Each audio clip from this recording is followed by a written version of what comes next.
It's day 2 of the inaugural Vainglory Premier League Preseason Invitational. It's time to rev it up to another level. The non-stop gaming action starts now. What does it take to mold a champion? Shape your destiny? Hone your craft? In mobile esports, it doesn't get any bigger than this. This is Vainglory, where you master powerful heroes, destroy the enemy Vain Crystal, and claim glory. 5-person teams are forged from across the globe. The best in the world begin their journey now. This season, elite teams attempt to survive a gauntlet of fierce competition from an onslaught of mobile superstars. They'll take their shots until a champion is crowned in their region.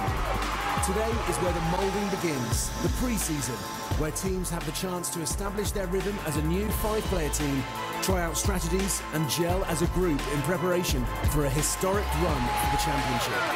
The VPL Preseason Invitational begins now.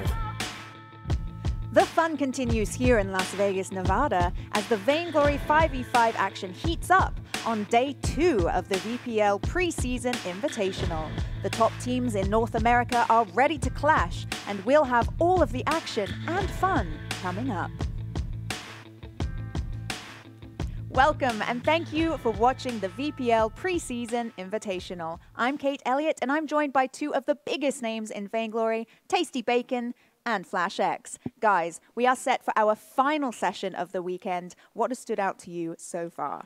For me, it's just been the overall aggression and decision-making coming out of teams in both Europe and North America, but especially some of these teams in Europe, like Clash, an 11-minute game. I was not expecting that when we started things off. It's not just the execution either, or the aggression. It's the execution. These teams know exactly what they want to do at all times. 5v5 is so new, and the level of cohesiveness and decisiveness is absolutely amazing. It is, and one of the biggest stories coming into the preseason involves the 2 teams we'll be seeing first in our first game this afternoon. Tasty, what intrigues you about Slimy Salamanders and Vision Gaming? For me, it's just the matchup and the difference between these 2 teams just at a core level. I mean, Slimy Salamanders, the veterans, the old guard, you know, Iraqi Zoro, Mixi, wrecked guys that haven't played at the competitive level for some of them a year or more. And then you have Vision Gaming, a brand new squad that just made a name for themselves last year, coming up through the Challengers, taking the scene by storm. This is a great opportunity for these 2 teams to see what they're all about. Yeah, Vision being brand new, have a lot to prove. Huge opportunity there in our first matchup of the day against Slimy Salamanders. TSM takes on Hammers Esports in series number 2. And then to wrap up NA, we got Tilt Rehab against Nova Esports. Fantastic. Now, guys, we just learned some really big news in the Vainglory community. Flash, what is going on? Brand new hero coming to the Sovereign's Rise, Maylene. Super excited to see exactly what she's all about. Yeah, this is something that has been hyped up and built up for so long. If you follow the Vainglory lore, Maylene has existed in the world of Vainglory for a long time, but now we finally get to have her as a playable hero coming up later this week.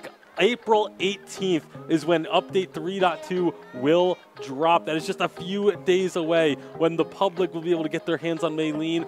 Of course, we like to give the pro players a little bit of time before we start to force them to play on the new update. So next week we'll be on Update 3.1, but preseason week 3 will be Update 3.2 with Maylene enabled. I'm expecting that we're going to be seeing quite a bit of her in that first week. Absolutely. Speaking of Maylene, this is something the community has wanted for so long. Potentially the single highest skill cap hero we have ever seen on the Sovereign's Rise. Every hero up until this point has had 3 abilities. Maylene now has 5, alternating in between her light form and her dark form.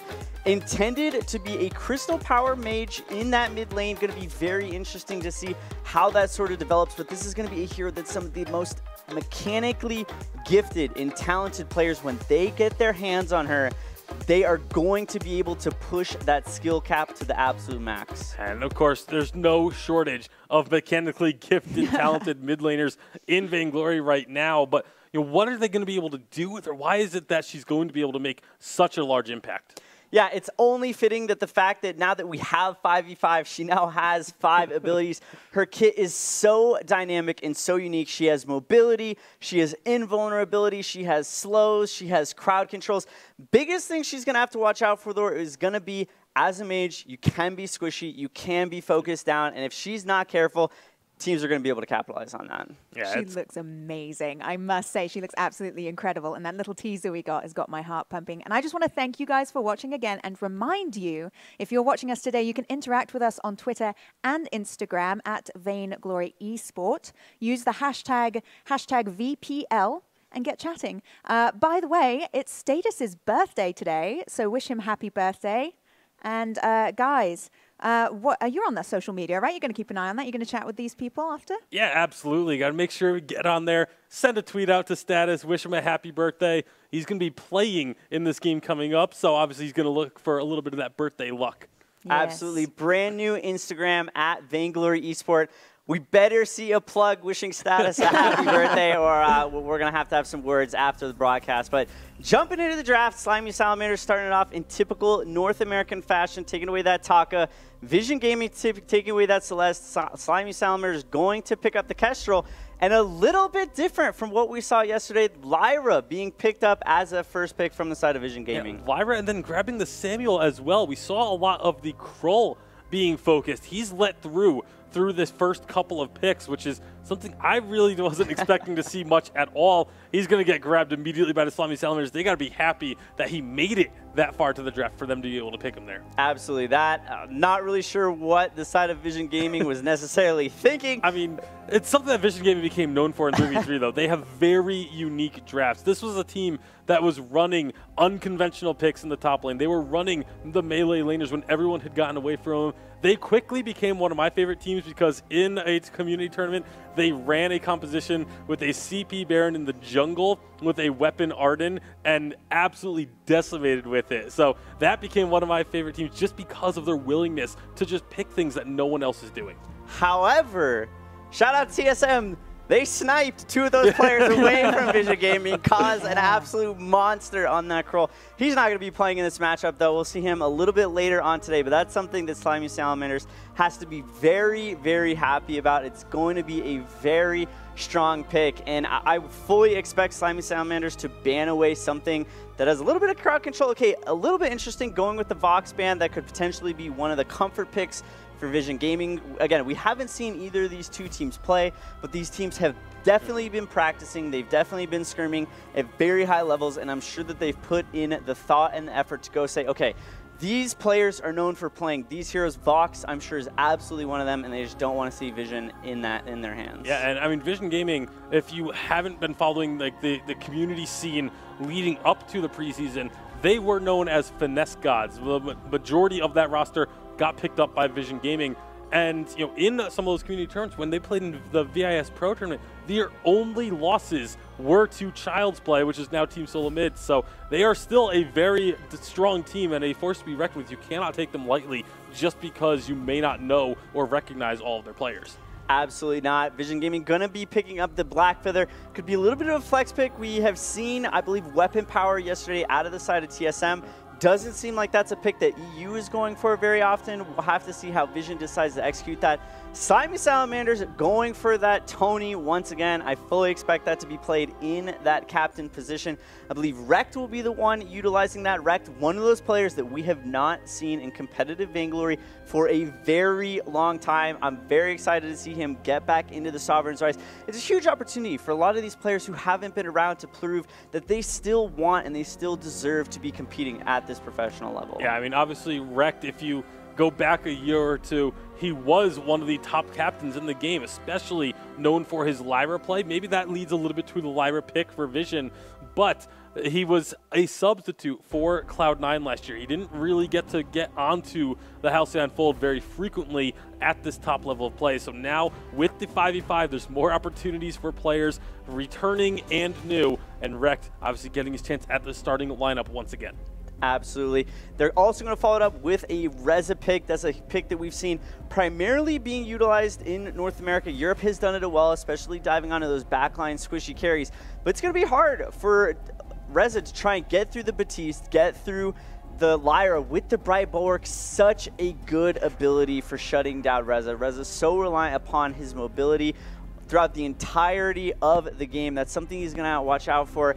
Baptiste, we haven't seen any Crystal Power Baptiste yet.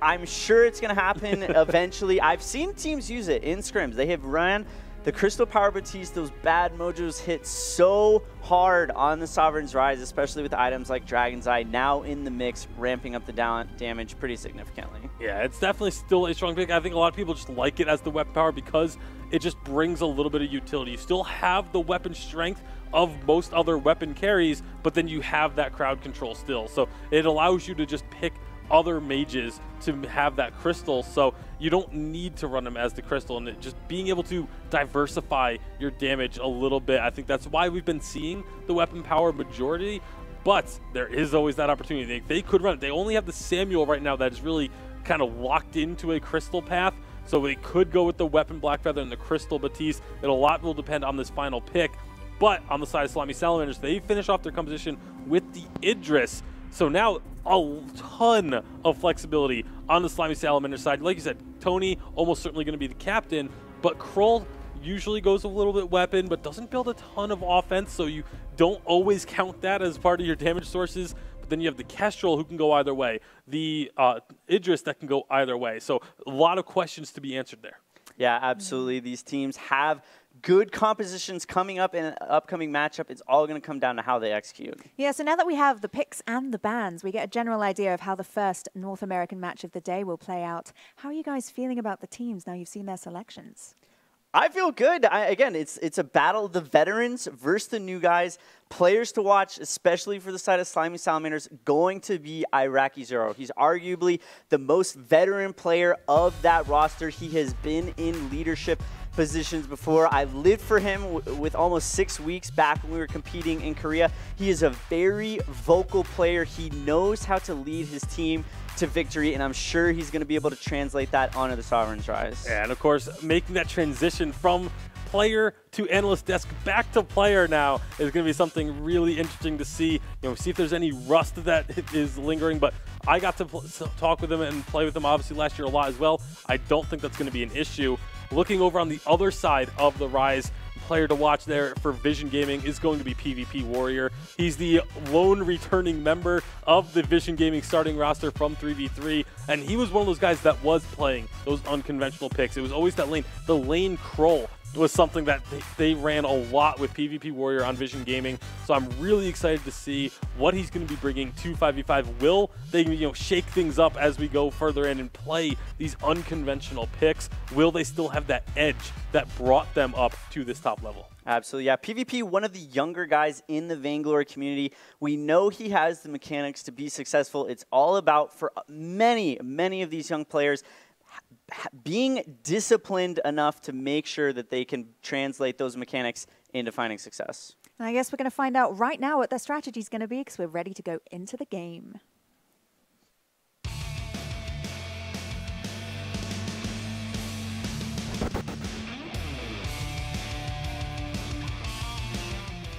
And here we are once again on Sovereign's Rise. Joining me has been all weekend will be Dragonborn to call the action alongside me. And this is it, Slimy Salamanders versus Vision, the final two teams that we have not seen yet in the preseason, going to be going head-to-head. Thank you, Tasty Bacon. Thanks, everybody. We are here live on the Rise as we get into the action here for our first North America matchup. I'm really excited to get into this one. I'm excited because of both these teams and who they are. Vision Gaming, a team that made it their way up to Challengers and earned a spot here in the Premier League. So coming into this invitational for the preseason. Slimy Salamanders, though, while the name is new, the team is new, this roster is filled with players that are not new. These are literally filled, except for maybe one name who is new to the esports side at this level. Everybody else on this roster is that legacy OG player that has an unbelievable amount of, just pure events that they've attended to in Vainglory.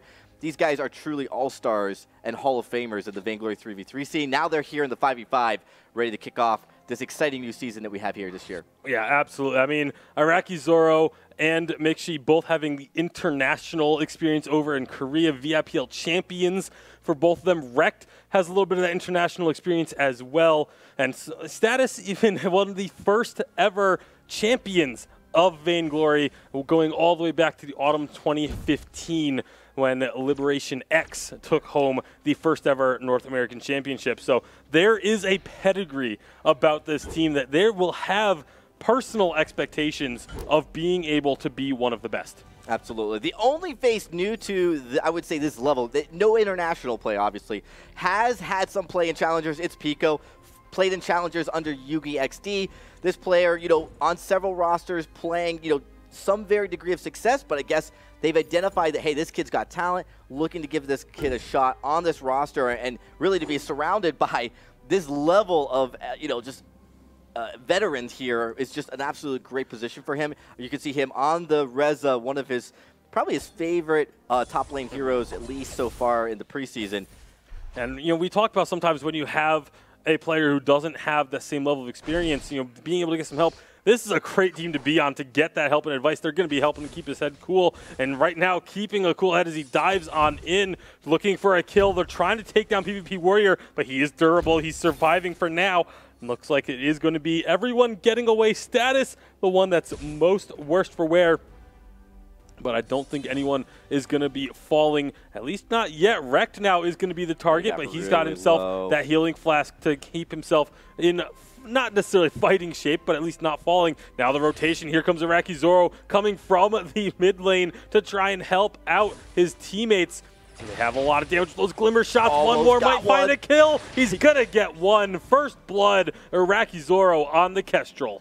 What a different look that North America brings to the first few minutes of the game than we saw in Europe. They aren't clashing necessarily over objectives in the jungle. They are going through trying to get their own and then lane presence, right? There's a lot more aggression, maybe a few more minutes later in the lane. We are starting to see the engagement here in the jungle. Lightning T saw the opportunity to try and steal away some jungle camps. He did get some of those monsters, but now he's going to be in trouble. Uses the Drifting Dark, trying to get the sustain. Look at how much health he is healing for as he finds one kill. Great play by Lightning T. There's a reason why this guy is one of the top players in the game. He has gotten so many teams to the Vainglory 8 level. That was kind of his MO, is he would join a challenger team, and then the next season you'd see that team in the Vainglory 8, and he did it multiple times. It's incredible what he did here. Pushed his lane forward, then it was able to go into the jungle. It looked like he was actually going to lose an engagement. Instead, that Drifting Darkness, he was level 4. He had gone back and shopped, so he had a few items. He was able to completely restore. Samuel brings that early game sustain that few heroes really have at this point of the game. So really great matchup and really impressive play by Lightning T to just have that confidence to not just run away or go out to the jungle and give up. Instead, he stuck around and got the kill. And Neon Fire, a little bit of heads-up play there, recognizing that they were trying to invade his jungle. He rotates back around, steals away the treant, ensures that he gets the gold from that camp instead of his opponents. So a good movement there. Again, just being heads up, knowing that if your opponent disappears from lane, they're probably trying to steal away some of your jungle camps. And you can go and make those plays. So yeah, this is going to be once again Lightning T getting chased down, but this time it's a 3-on-1. However, it looks like Iraqi Zoro backs off from this, didn't want to commit to that fight, which could have been the difference between finding a kill. If Iraqi Zoro was there, maybe they get Lightning T, but he doesn't want to give up the CS. That's a challenge, right? Lightning T is only moving into that jungle spot, only rotating into the enemy jungle when he's pushed his lane forward. So it's a challenge for Iraqi. He gives up maybe way too much that he feels. He needs to make sure that he at least is going toe-to-toe. Lightning T at 26 CS. Iraqi at 26. You know, he wants to keep that balance right now, and so he had to make a decision. Honestly, we can talk about it. Probably was the right call. I think it actually was the right call because even if you don't get that kill on Lightning T, when your teammates are chasing him out of the jungle like that, they're moving towards their next objective, and Lightning T is not farming. That was time that Iraqi Zoro had to farm up minions while Lightning T was not. It is why that they're still even in CS as a result of that. So I think it was the right call to make. You don't want to go chasing kills because if Iraqi Zoro's there, it's a hypothetical situation of do they get that kill? If they don't, all of a sudden now Irakizora was wasted even more time, and you don't want to be put in that situation. As you guys saw just a few seconds ago, the Ghost Wing has landed, so these engagements now are even more critical, and here's one taking place. Nice taunt, going to be pulling back the Batiste, but the Fearsome Shade will keep him safe for now. He's got some sustain built into that kit as well. He's going to take down Status on the Krull. Meanwhile, Neon Fire able to output a good amount of damage. There's a huge amount of sustain in that lane between a Batiste and an Adagio. Yeah, absolutely, and that is something that we're seeing the Mixi play right now. He is going that weapon path. We saw how effective that was in the Europe matchups earlier today, that when he gets that Sorrow Blade build. And right now, Mixi deciding to not just build a full array of weapon items, does build some defense because he's been dealing with a lot of pressure, and that's why putting pressure on your lane matters, because it forces your opponent to kind of react to it, and sometimes that reaction can actually force them down a build path that's not going to be as potent as quickly. Yeah, and that's definitely a big thing. You know, we talk about the item spikes all the time. If you get your first tier 3 item while your opponent had to buy a tier 1 or tier 2 defense, they're not going to be there as quick. Status looking to make up for that play down bottom. He goes on to PvP Warrior, but PvP Warrior with that Black Feather Rose offensive out of danger and gets himself to safety. Now we see Wrecked just trying to harass Lightning T, trying to body block for Irakizora, make sure he doesn't take as much damage, but just two hits from Malice and Verdict, and Irakizora was almost taken out. But this is a nice movement from Pico and Status going and clearing out that Gold Oak. I mentioned in Europe, I want to see more teams contesting the Gold Oak because it just gives such a good chunk of gold early on. It can get you to those power spikes just that much earlier than your opponents. Lightning T, he's in trouble though. That's going to be Pico with the detonation, finding the damage there. So much sustain. He is so I think strong. He goes down now. He's very likely to go down, but is he going to take someone with him is the question. Wrecked gets the heal off and keeps his teammates safe as well. Pico will end up falling, Pico will get the kill on the Lyra. So great job there by Slimy Salamanders to pick up those kills. And he races right up to the top lane to contest PvP, who is pushing his lane up. Good job. Status. Another from Hell's Heart comes out, connects. This time PvP Warrior, he used the Rose Offensive again, but Pico was waiting for him. Excellent positioning by Pico to be on the side of that fight so that when the Rose Offensive came through, there was nowhere to run. Great job, and great synergy already between this veteran and this new blood. Neon Fire takes that one shot. Yeah, not going to be quite enough to find a kill. In fact, Neon Fire doing a good amount of damage back to Mixi. Mixi's going to have to dash away. Meanwhile, up in the top lane, fighting all over the map. Invulnerable, going to be in a little bit of trouble, but he has the help of his turret to keep him safe. And thus far, this game, there's been a lot of skirmishes, but no one's really been able to focus on any turrets because both sides are doing a great job of positioning themselves to be able to defend their turrets. Although Invulnerable going to be under trouble again, but PvP Warriors just made his way back, and he is looking for vengeance. He finds the kill on to the Krull. Status will fall. Invulnerable is going to just force Pico away for now while PvP Warrior goes back to farming. A little bit aggressive play by Slimy Salamanders. They do get some damage on the turret, though. And again, you just always want to keep pressuring, but it does mean that they aren't going to be able to defend their jungle. It's already cleared out, so a quick disengage by Vision to not continue down the enemy jungle there. Instead, they're going to move back to mid.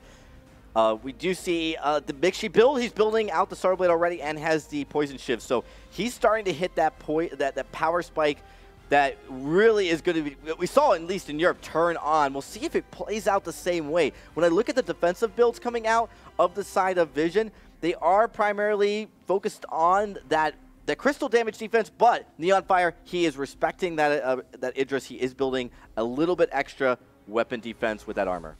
Yeah, and it's been a very even game thus far. Through the first 10 minutes, you see the gold is very close, only about 2,000 separating them. Bada Bing gonna knock Lightning T to the other side right into a From Hell's Heart. That is how you combo some abilities, and Status will find that kill. Looking to chase through another one. They don't quite take out Pool on this Lyra. So it is just going to be the one kill, but that is all that they need to go start up this Ghost Wing. Obviously, Krull still one of the best neutral objective takers in the game. Well, we were talking about it during the stream earlier in Europe. The timing and positioning of the Bada Booms are so critical, and teams, I think, just need to kind of learn it out. It looks like Slimy Salamanders have found at least some really great use cases for it where it's completely to their benefit. What great synergy to not just run in there and try to disorient the enemy, instead positioning themselves. I also really like what we just saw from Vision. They had Vision on the Ghostwing going down took advantage of the situation, said, you know what, we'll give them Ghostwing, we're going to take a turret in response. It's all about that trading. Make sure if you give something up, you take something in return. I mean, Ghostwing is primarily an objective you take to take another objective. It's a means to an end. So if you actually are giving up objectives in the process, it either becomes an equal trade-off if they end up taking another turret down the road, or it becomes a negative trade-off. You really don't get anything from it. So really great heads up by Vision. I'd love to see that too. Again, you got to be careful though. We see sometimes teams will, push a lane when they're losing a lane. That's not necessarily good. You do need to also balance that defense. Yeah, and that's something that both teams have been able to do pretty well thus far. You see the objectives are close. It's only a 1 turret difference between the two teams. So that's one of the things that really is going to start to bring more action to this game. It's not really been, it hasn't been a stale game by any stretch. Just all the fighting has been in the jungle. There really hasn't been any push onto these turrets, although right now Pico, he's going to have the escape because the minions are underneath that turret, but the rest of the team, that's a big from Hellsheart. It gets blocked. Doesn't matter. They find the kill onto Batiste, and now they're diving back on in. Rekt and Pico underneath this turret looking for kills. They have Lightning T and Pool solo. Here comes Mixi on the Idris. Throws out the Chakram. It's a weapon Idris, so the Chakram isn't as effective. And now he's got to run from out underneath these turrets. Neon Fire rotates up as well. A little late to the party, but the party's still rocking. Pool's as the Knight is going to be Rekt is so healthy. Diving on in. Lightning T will be the next target. They're going to be looking now to clean up PvP Warrior, Neon Fire, the next targets, but they're going to get just a little further away than what Slimy Salamanders want to chase when they could just go for these turrets. That's exactly what they're going to do. Grab a turret, and now, hey, they stuck around a little bit too long. They're going to pay for it with 1, maybe 2 deaths here as they avoid the active camo, find the kill on Durakizoro, but a great job by Slimy Salamanders grabbing some turrets. Yeah, they definitely get the net lead in objectives. They do give up some kills. You got to be careful. You don't want to give anything to the enemy team to come back, but ultimately they have to be happy. The lane's pushing up pretty heavy. This could be a turret going over to Vision. Yeah, it looks like they won't be able to contest that. Instead, moving down to the bottom. The synergy from Hell's Heart. These have been coming out fast and furious from Status. Pretty much on cooldown, he's throwing these out. Nice ultimate from Neon Fire, getting the fortified health under the turret, along with the stun. Mixi is going to get punished. A great return by Neon Fire. Lightning T and Pool rotating down in time to help secure that kill. And now, with 3 members in this bottom lane, Vision could try and look to make a push here. Couldn't block that Verse of Judgment. Get stunned up. That's one of the challenges in the early game. You don't have a reflex block built yet, or maybe you've burned it. So that's going to be something that I think Mixi's going to purchase here very soon as we take a look at the economy of his build so far. Again, building a lot of that defense, going with the Tension Bow, paired up with this Sorrow Blade. Again, kind of pairing up Burst with some Sustain. It's an interesting combination. Does also give him some additional upfront heal when that procs, you get that extra lifesteal. It's also about the armor pierce too that you're going to get. Ghostwing very close to being captured, and it looks like actually all of a sudden, Vision going to give up on that one. Ghostwing is still very low, but the fight is on. Pool is extremely hurt here, but so is Status as he dives in, but they find the kill onto Lightning T. That's a big one to take down first. It looks like Status still going to be staying alive with that sustain, running rampant on a Kroll. They find a couple more kills. Does Slimy Salamanders as we hit the 15-minute mark, but Ghostwing was still super low. Nobody actually captured it. They let the Ghostwing reset because they were so focused on that fight. Absolutely. Real challenge. I actually think Pool, he was so low at the start of the fight. I feel he was trying to bait in Slimy Salamanders to a fight they thought they could potentially win, but right now Slimy Salamanders is just too strong. You know, they're higher, they have more gold, they have the better itemization right now, just a little bit, and that fight didn't go their way, and now Ghostwing. I wouldn't say that they're too strong. It was really that they were able to take down Lightning T right off the bat. Sure. That was what was crucial here. If Lightning T stays alive a little bit longer, another Ballast Verdict from inside of Drifting Dark, he gets the health back, gets that big AoE damage. I think that fight ends up going the other way. These two teams are still very even, as we do see that Ghostwing get captured by Slimy Salamanders. They're going to have that extra barrier, that little extra buff. Now that the Black Claw is on the rise, that could be big. They could look to maybe try and force a play there, but I don't, when the game is this even, I don't know if you want to be trying to force an issue like that. Well, I think you bait a play. I think you try to possibly bait Vision into a fight that you think you could win. It's risky, though, because it's not a huge disparity between them. I mean, you see another fight breaking out here right under. Pico realized he was a little bit in over his head, having to use the ultimate to get over the wall a real cheeky and disengage. get out of harm's way. But this is where the vision starts to come into play. We talk about vision control a lot. There is a scout cam in the pit for the side of Vision, so they know that this is going on. They know that Blacklaw has been started. They're rotating over now. They're looking to try and catch someone out. Pico is going to dive on in very deep, very aggressive from Hell's Heart. Does not connect, but it doesn't matter. They get the kill onto Pool. He was isolated from the rest of his team. Nobody followed that arcane passage on in, and that could be devastating. Rekt is still so healthy on this Tony. Status is as well. He's going to start charging back into the team. Nice job with the bot bang, although that really just kind of disengaged the fight a little bit. It doesn't matter. It did enough damage for them to find these kills. That is a ridiculous call for Pico on the Reza, and with all those kills, they can now safely go for the Blacklaw. They might need to think about putting some vision down. We're seeing no vision placed anywhere around the pit. I don't think you're going to see Blackfeather try to contest this, but he has the opportunity. Well, he is considering it now. Yeah, he's thinking about it. I mean, you can dive over the wall and get out if you have 2 charges. No longer has any charges of the Rose offensive, though, so no steal attempt going to be really coming through. He's still trying to 1v1 Pico. He's going to go low, takes a 1-shot, but we'll get the healing courtesy of Pool. Not sure it was worth to take the heal for the damage. Yeah, it's, I mean, I don't think you're going to be finding the kill there, so again, PvP Warrior wanted to try and make the steal. I like the job by Pool to prevent him, basically be a distraction while the Blacklaw is being taken. And now members of Slimy Salamanders, they're going to shove top. They say, you know what, we'll let Blacklaw push essentially on its own in the mid lane while we go take another lane worth of easy turrets. Very, very easy split push. Having an extra player makes you able to do these split pushes pretty effectively, and that's what the Blacklaw provides. But now the fight is on. Nice Nether Form detonation right in the middle of the team. That's going to be Iraqi Zoro going very low, but they can't kill him, and that's trouble, as now Kestrel will be able to fire off a lot of damage. They're going to be losing PvP Warrior. They still have Lightning T up, but he's no longer in the Drifting Dark. The damage from the Vein Crystal is helping them take down Status, and they do finally get another kill on the board. It has been a while since we had Vision pick up a kill. No, that was really, really big play. Neon Fire with a Verse of Judgment stuns up the team, keeps them there in position. So, you know, obviously, Slimy Salamanders wanted to start disengaging a little bit sooner than they did, but Vision did a good job keeping them there, so now they could get an even trade. Clearly, Slimy Salamanders going to walk away from that happy. They take away another turret, a tier 3 turret, to be honest, and they're pushed really, really far up. So they still have the ball in their court. But I think that Vision, looking for some hope, looking for some glimmers, some silver linings, they should be happy that they were able to at least punish them. They'd rather not see any glimmer shots go out because they want to take down Iraqi Zoro. It was so close to killing him there. If they can just take Iraqi Zoro out, that is so much damage. Because he is this Crystal Kestrel, the AoE damage that comes out is just massive. Once again, Slimy Salamanders going for this Ghost Wing. No contest this time because they haven't had a chance to set up Vision on that side of the map. So Vision Gaming, they're playing in the darkness quite a bit here because most of their scout camps have been taken out. So are you saying that there's no glimmer of hope for Vision? I mean, they definitely have a win scenario. I mean, as long as you keep your armories up and healthy, you can start to come back into a fight and turn it around. Yeah, it's really going to require a pick, but that's not the kind of pick they're hoping for. That is Lightning T taking a ton of damage.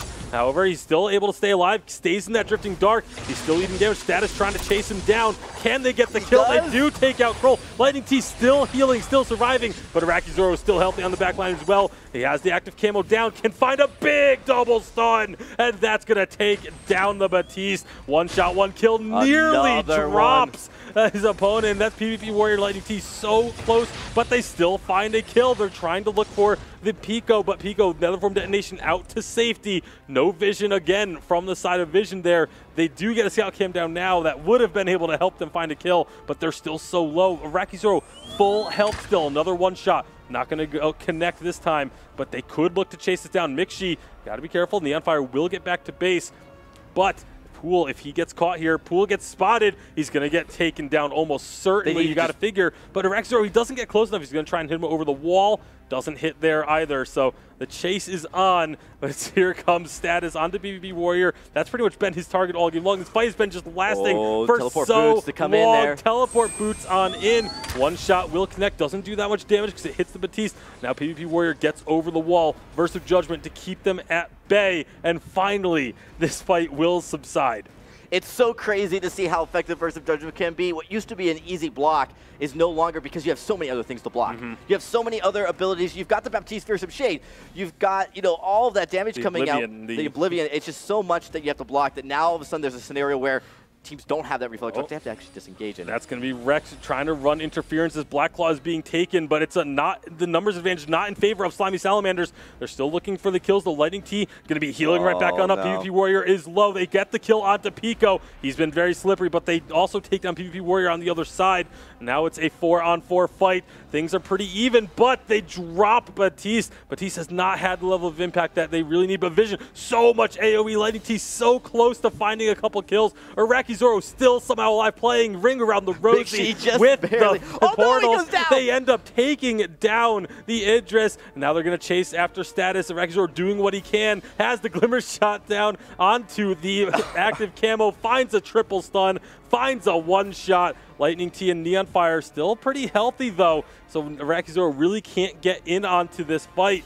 And he wants to try and pick them off. Active camo down, doesn't get a stun opportunity. There's the one from Hell's Heart that will connect onto Neon Fire. They're trying to find Iraqi Zoro, but he is just kiting them around in circles, playing games with them. Lightning T does not get the body block from Neon Fire, and he will fall. Iraqi Zoro having an immense game here. And he's going to be going one-on-one against Neon Fire, but Neon Fire still has some damage. You got to be careful about going that close. Risky call. As soon as he disappears, Neon Fire backs away. He does not want to get caught in that active camo. Iraqi is back, man. Like, look at just the Glimmer shots and one-shots have been on point the entire game. He's been absolutely on fire this game, and it has not missed a step whatsoever. Not at all. Not at all. One shot's been tearing through. I mean, just those alone have been such a huge factor. Now they've opened up that fight. Lightning T's been playing phenomenal, and the sustain he's gotten the Samuel, it's been great, but you know what? These fights go really, really long, and they're just starting to lose. One trade here, one trade there, opens up the map. Another Ghost Wing getting captured for Slimy Salamanders. It's their third or fourth of the game. But with that opportunity, they see Black Claw just respawned, and Vision Gaming is getting set up. They can try and force this, but they need to be careful. Their base is exposed. They can't commit too heavily to this because there is that chance that Slimy Salamanders see them going for Black Claw and just shove down the wave, so they need to be careful. Thankfully, their top lane is pushed up pretty high, but look at the bot lane. As you see Pico there pushing Pico's down. Split pushing. He's trying to keep them from being able to commit to that Black Claw. They need to go now, and they're going on in with the Arcane Passage. They're trying to get onto Iraqi Zoro. They finally get him down right off the bat. This could be huge. They are trying to kite away now. You see Lightning T recalling to deal with the base. Wrecked is going to go low as he gets targeted, stunned up. The 4 members on 1. Pico is in the base with Lightning T trying to defend. They have to back off. They can't commit to this fight. The armory is destroyed. Pico is taking that down. Lightning T doing what he can. Oblivion gets dodged out. Excellent job there by Pico. He's still working on another armory. Meanwhile, in the mid lane, the rest of the fight, the teleport boots out of the base by Pico to survive. Excellent play. What a call from Pico to get out of there. The rest of his team, though, not having just as much luck in this mid lane fight. It's 4-on-3, now 4-on-2, as Vision Gaming, a phenomenal defense effort here when it matters the most. Yeah, really great job. I mean, honestly, Slimy Salamanders walk away with a huge win on that, but they do leave themselves exposed here. I still think this is risky for Vision. You've still got a lot of steal potential coming out of Slimy Salamanders. They just respawned, though. They have a lot of time to work on this before they have to worry about it. Pico trying to make a little sneaky play through the backside. They really just have to worry about the one shot, which you can body block easily. You know the angle it's going to be coming from. Status is going to try and get in there, but it's a little too late. They get Black Claw. This could be huge for Vision. Lightning T is in the base, clearing out minions. They're going to have to just be careful that they don't overcommit to a fight. If they lose a fight here, they lose the game. Yeah, I mean, big thing there is the lack of vision that around that pit, that they just couldn't see how the health bar was for that Black Claw. Also, they've got no vision currently in the enemy's base. The Slimy Salamanders do not. So they can't do a backdoor right now. They can't do one of those cheeky teleport into the those back teleport base. boots are going to be on cooldown for a long time still, too. Black Claw's going to take one turret, but here comes Slimy Salamanders trying to engage Nether Form detonations on multiple targets, but Pico's all alone. He almost takes down Pool. Pool will fall. That is crucial. But Pico is still alive. He has played out of his mind as well, and this looks like Slimy Salamanders, they find another kill onto Batiste, isolating him. Neon Fire is very low, but they find a kill onto Mixi. As one shot, one kill will come through, will find another kill for Slimy Salamanders with 3 members dead. This should be enough for them to close it out unless PvP Warrior and Lightning T play out of their minds, but Lightning T is down as well. It's all on PvP Warrior's shoulders, and he has no escapes remaining. A triple kill for Pico. That's going to do it. The armory is destroyed. The Vein Crystal is the target. And what a game. 26.5 minutes. Slimy Salamanders will pick up the victory in their first preseason game. Our longest match of the week. Absolutely incredible. I mean, players stepping up. Iraqi Zoro and Pico, one of the longest standing players in Vainglory and one of the newest players to Vainglory competitive, stepping up in a big, big way. What a match to kick things off. Slimy Salamanders defeat Vision Gaming despite their amazing effort at the end there. What's the reaction after watching that, guys? I need a breather. That's my reaction to that. Wow. Yeah. What a game. Yeah, that was some really great stuff. Very back and forth. That's definitely the most even series we have seen on the Sovereign's Rise thus far. Great display out of both teams. That's a great first match for those two teams to get in on. So what was the pivotal point? What was the point where you were like, oh, this is over? There were a few. It actually started off very early on. It looked like Slimy Salamanders were going to take it very early on, about the 16-minute mark. They have a pretty sizable 7K gold lead. They get a very good team fight win on to Vision Gaming. They're able to execute a Black Claw capture and secure. They chase down all the kills in the rest of these team fights. I don't know that they executed their push as well as they potentially could have right here. That's definitely something that these teams are still learning and figuring out how to call. But yeah, great team fight. But it was in the mid-game when Vision Gaming won this massive team fight that really turned the tides and helped them close the gap to get back into the swing of things, make a little bit of a comeback, and really what ultimately ended up stalling out the game so far. Huge shout out to Lightning T. Honestly, his gameplay on Samuel was absolutely immaculate this game. He was doing so much damage in the backline. He was constantly positioning exactly how he needed to, and had some really nice outplays throughout the series of this game. But it was definitely that final split push once they got into the base that helped seal the deal for the side of Slimy Salamanders. This is 100% Iraqi Zoro making this call. He recognizes Samuel is split from the entirety of the rest of the team, still farming away people in the base, and it has been Samuel this entire game, keeping Vision Gaming in this. Iraqi recognized that. He definitely called that. They executed perfectly, and that's ultimately what enabled them to close out this game. I think they should be very proud of themselves. We'll get back to Vainglory action here in a minute, but before we move on to our next matchup, we had to give FlashX a little love because it is your very first weekend in the studio. And since you've joined us on the dark side of media, let's take a look at some of your moments from your pro career. Yeah. Boom! What up, YouTube? We're somewhere new. We're not where we used to be. Oh my Fuji! What was that? That was absolutely nutty! What is this guy doing? Where's the penta? Stop! Stop! Stop! Holy shit. Bad decision. We just might have thrown the game a little bit. We just beat T9. I just picked up some frog legs. I've never had frog legs before. Oh my god, it's FlashX. Boom! Boom! Boom! Boom! Thank you guys so much. Boom! We're back in the VPL studio. Huge shout out to ESP Gaming for the feature. It's honestly been an awesome time here thus far. Definitely enjoyed myself.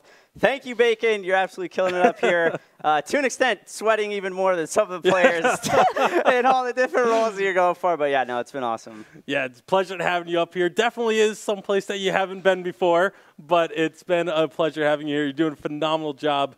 Can't wait to go through the rest of the season. Thank you. Absolutely. I hope you stick around. Okay, guys, moving on to the next matchup between TSM and Hammers Esports. We watched TSM dominate their first match versus Tilt Rehab yesterday. What impressed you the most about their game, guys?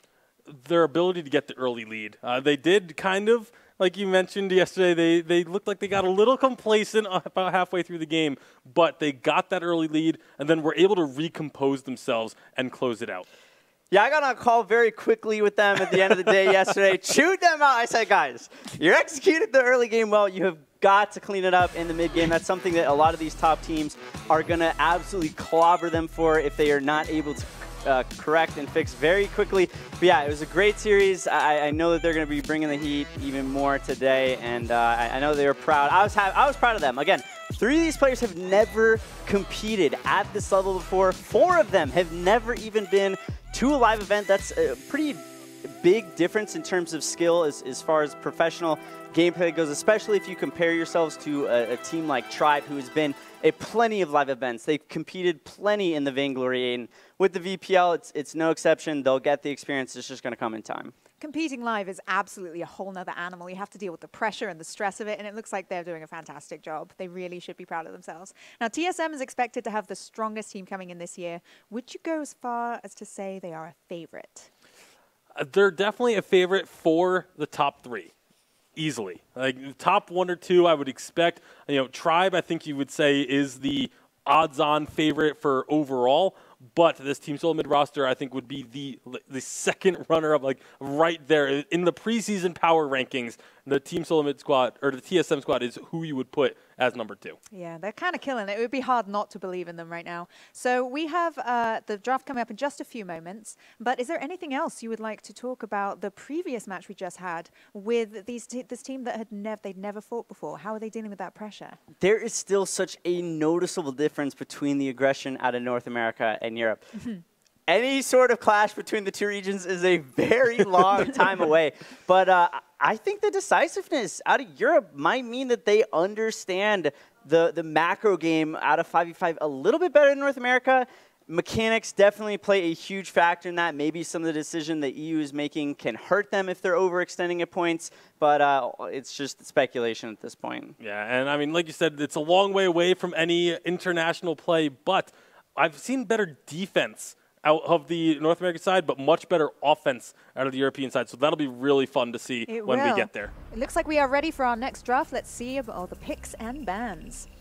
Hammers banning away Taka, definitely something TSM played really well. Kaz had a 4-0 start, fell off a little bit in the mid-game. He went for a weapon power Taka, which is not something we have seen too much in competitive play, a little bit more viable on the Sovereign's Rise.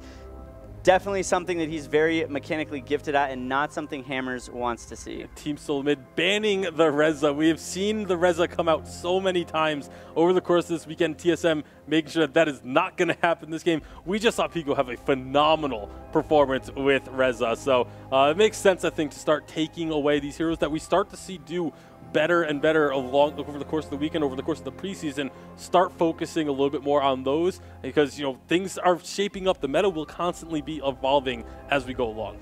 Absolutely. I fully expect TSM to pick up Cruel with this next pick. I don't think they expected Hammers to take Celeste as their first pick. I think Chuck was like, all right, they'll pick anything else. They actually are going to go for a Tony. Oh, God, TSM, what are you guys doing? The Cruel Celeste combo, if Hammers does not take that right there, I think is going to be a huge mistake. Yeah, I mean, they did play the Cruel yesterday. Hammers did, but it really didn't work out for them. It was not very strong for them, but with this combo, I think you have to just revisit it. You have to go back to trying to play this once again. That's exactly what they're going to do. They grabbed the Celeste Crawl, so I can envision the call you're going to have a little bit later on with the guys, but it's definitely a decision. Maybe it's, again, that overconfidence of thinking, you know what? we know we feel like we can beat these guys with whatever composition. Like, we've seen that happen before, where teams will just let anything go through because they feel like they can beat them. And it's bitten teams more often than not. So TSM going to have to be a little bit careful here. Absolutely, and giving more credit to them, I do have full confidence that they do have a game plan. They are smart enough, all of these teams are smart enough to understand that, okay, if we don't take Cruel pick right here, we need to have a game plan for it. That is something I have emphasized quite a bit in all of our practices, that anytime they make any sort of decision, they need to think about the long-term repercussions. They need to have a backup plan to it, whatever the worst case scenario is. If you have a plan for the worst case scenario, anything else that differs from that is going to be better off for them. So Black Feather will be their pick. They did ban away the Lyra, so they don't want that Lyra Kroll to be running around, keeping Kroll even healthier than he already would be with the sustain. Rona getting banned away as well. When you have the Kroll, Rona is oftentimes a pick that people take against a team that has Kroll just because it's that similar bruiser type of hero, just plays a very similar role. So taking that out of the equation, Arden going to come through. I have been really surprised at the lack of Arden that we've seen thus far in the preseason. I personally feel like he is one of the strongest heroes, not just the weapon power Arden joke, it's which I do think is legitimate, but as a captain, Arden brings so much to the table. The crowd control, the ability to give movement speed to an ally that NIST doesn't have it in their kit. I think he actually is one of the more undervalued captains right now. Absolutely agree with you. I think that because there is obviously 5 heroes on each side of the map now, that means that there's going to be so much more crowd control that a lot of these carries that need to get out of a gauntlet have to use their block for something else. And if they use their block on something else and they get trapped inside a gauntlet, that is free reign for whatever the enemy team wants to do. Hammer's great pick in picking up the Arden, like we just mentioned, and they are getting tanky. They now have Arden, Alpha, and Cruel. That is an insane front line for protecting and peeling for Celeste. TSM has the Black Feather, a little bit of a dive potential there, but not a lot as far as getting onto that Celeste in the back. Yeah, Samuel's going to struggle to get onto Celeste. Kestrel can't really get onto your back lines without taking out your front line first. Tony can, if you get a really good bada bing, you can knock the Celeste into an area where she's vulnerable, but that's really their only options right now, is Tony with a great ultimate or Black Feather diving in deep and hoping that he survives the onslaught of damage he's going to receive. Catherine to come out as well. We've seen the Arden-Catherine combo. Usually it ends up with the Catherine as a carry.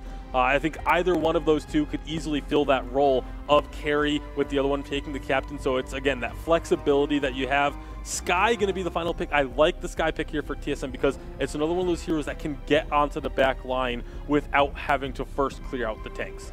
2 important points here. One, brilliant ban by the side of Hammers Esports to take out that Rona. Not only is a comfort pick for Daniel, but because they have 4 melee heroes, you do not want a Rona in that front line spinning on top of everyone.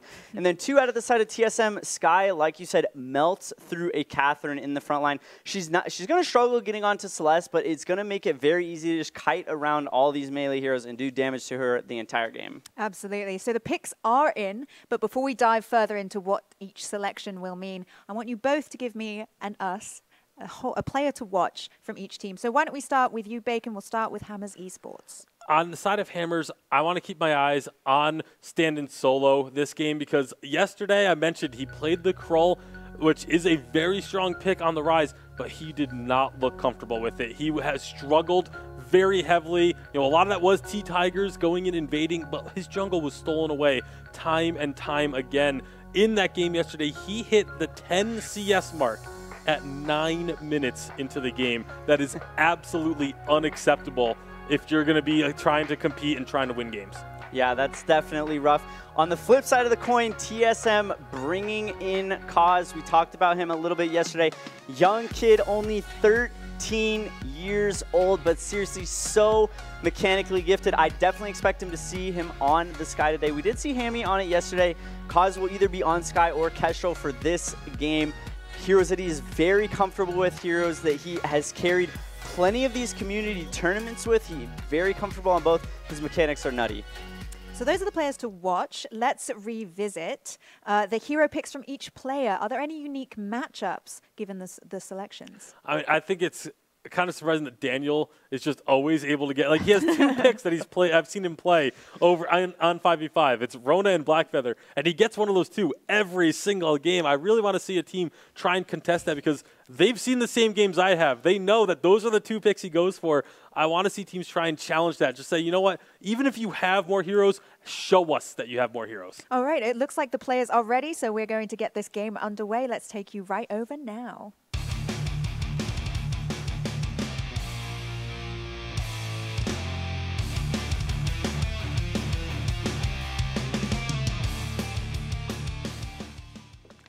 And here we go. Team Solo Mid. TSM going to be going up against Hammers Esports.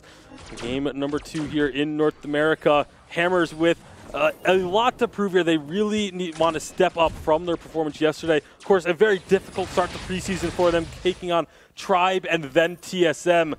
But TSM looking to solidify themselves as one of the top teams.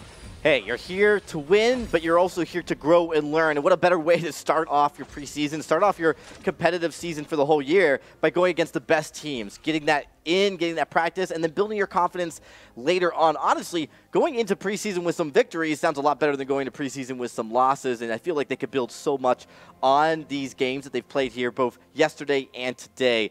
And Team Solo Mid, definitely the top team here in North America going into the preseason.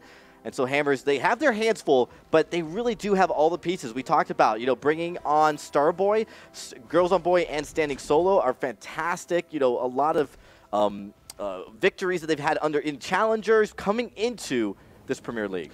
And speaking of Starboy, we actually didn't get to touch on it. You know, we mentioned status at his birthday today. Starboy, also his birthday today, turning 20. So happy birthday to Starboy. Make sure you hop onto social media and just give him your birthday wishes. And he's definitely going to be hoping for a win here against TSM. That would be a fantastic birthday present. That would be absolutely awesome. He's been, you know, kind of that player that I feel like you either love him or you hate him.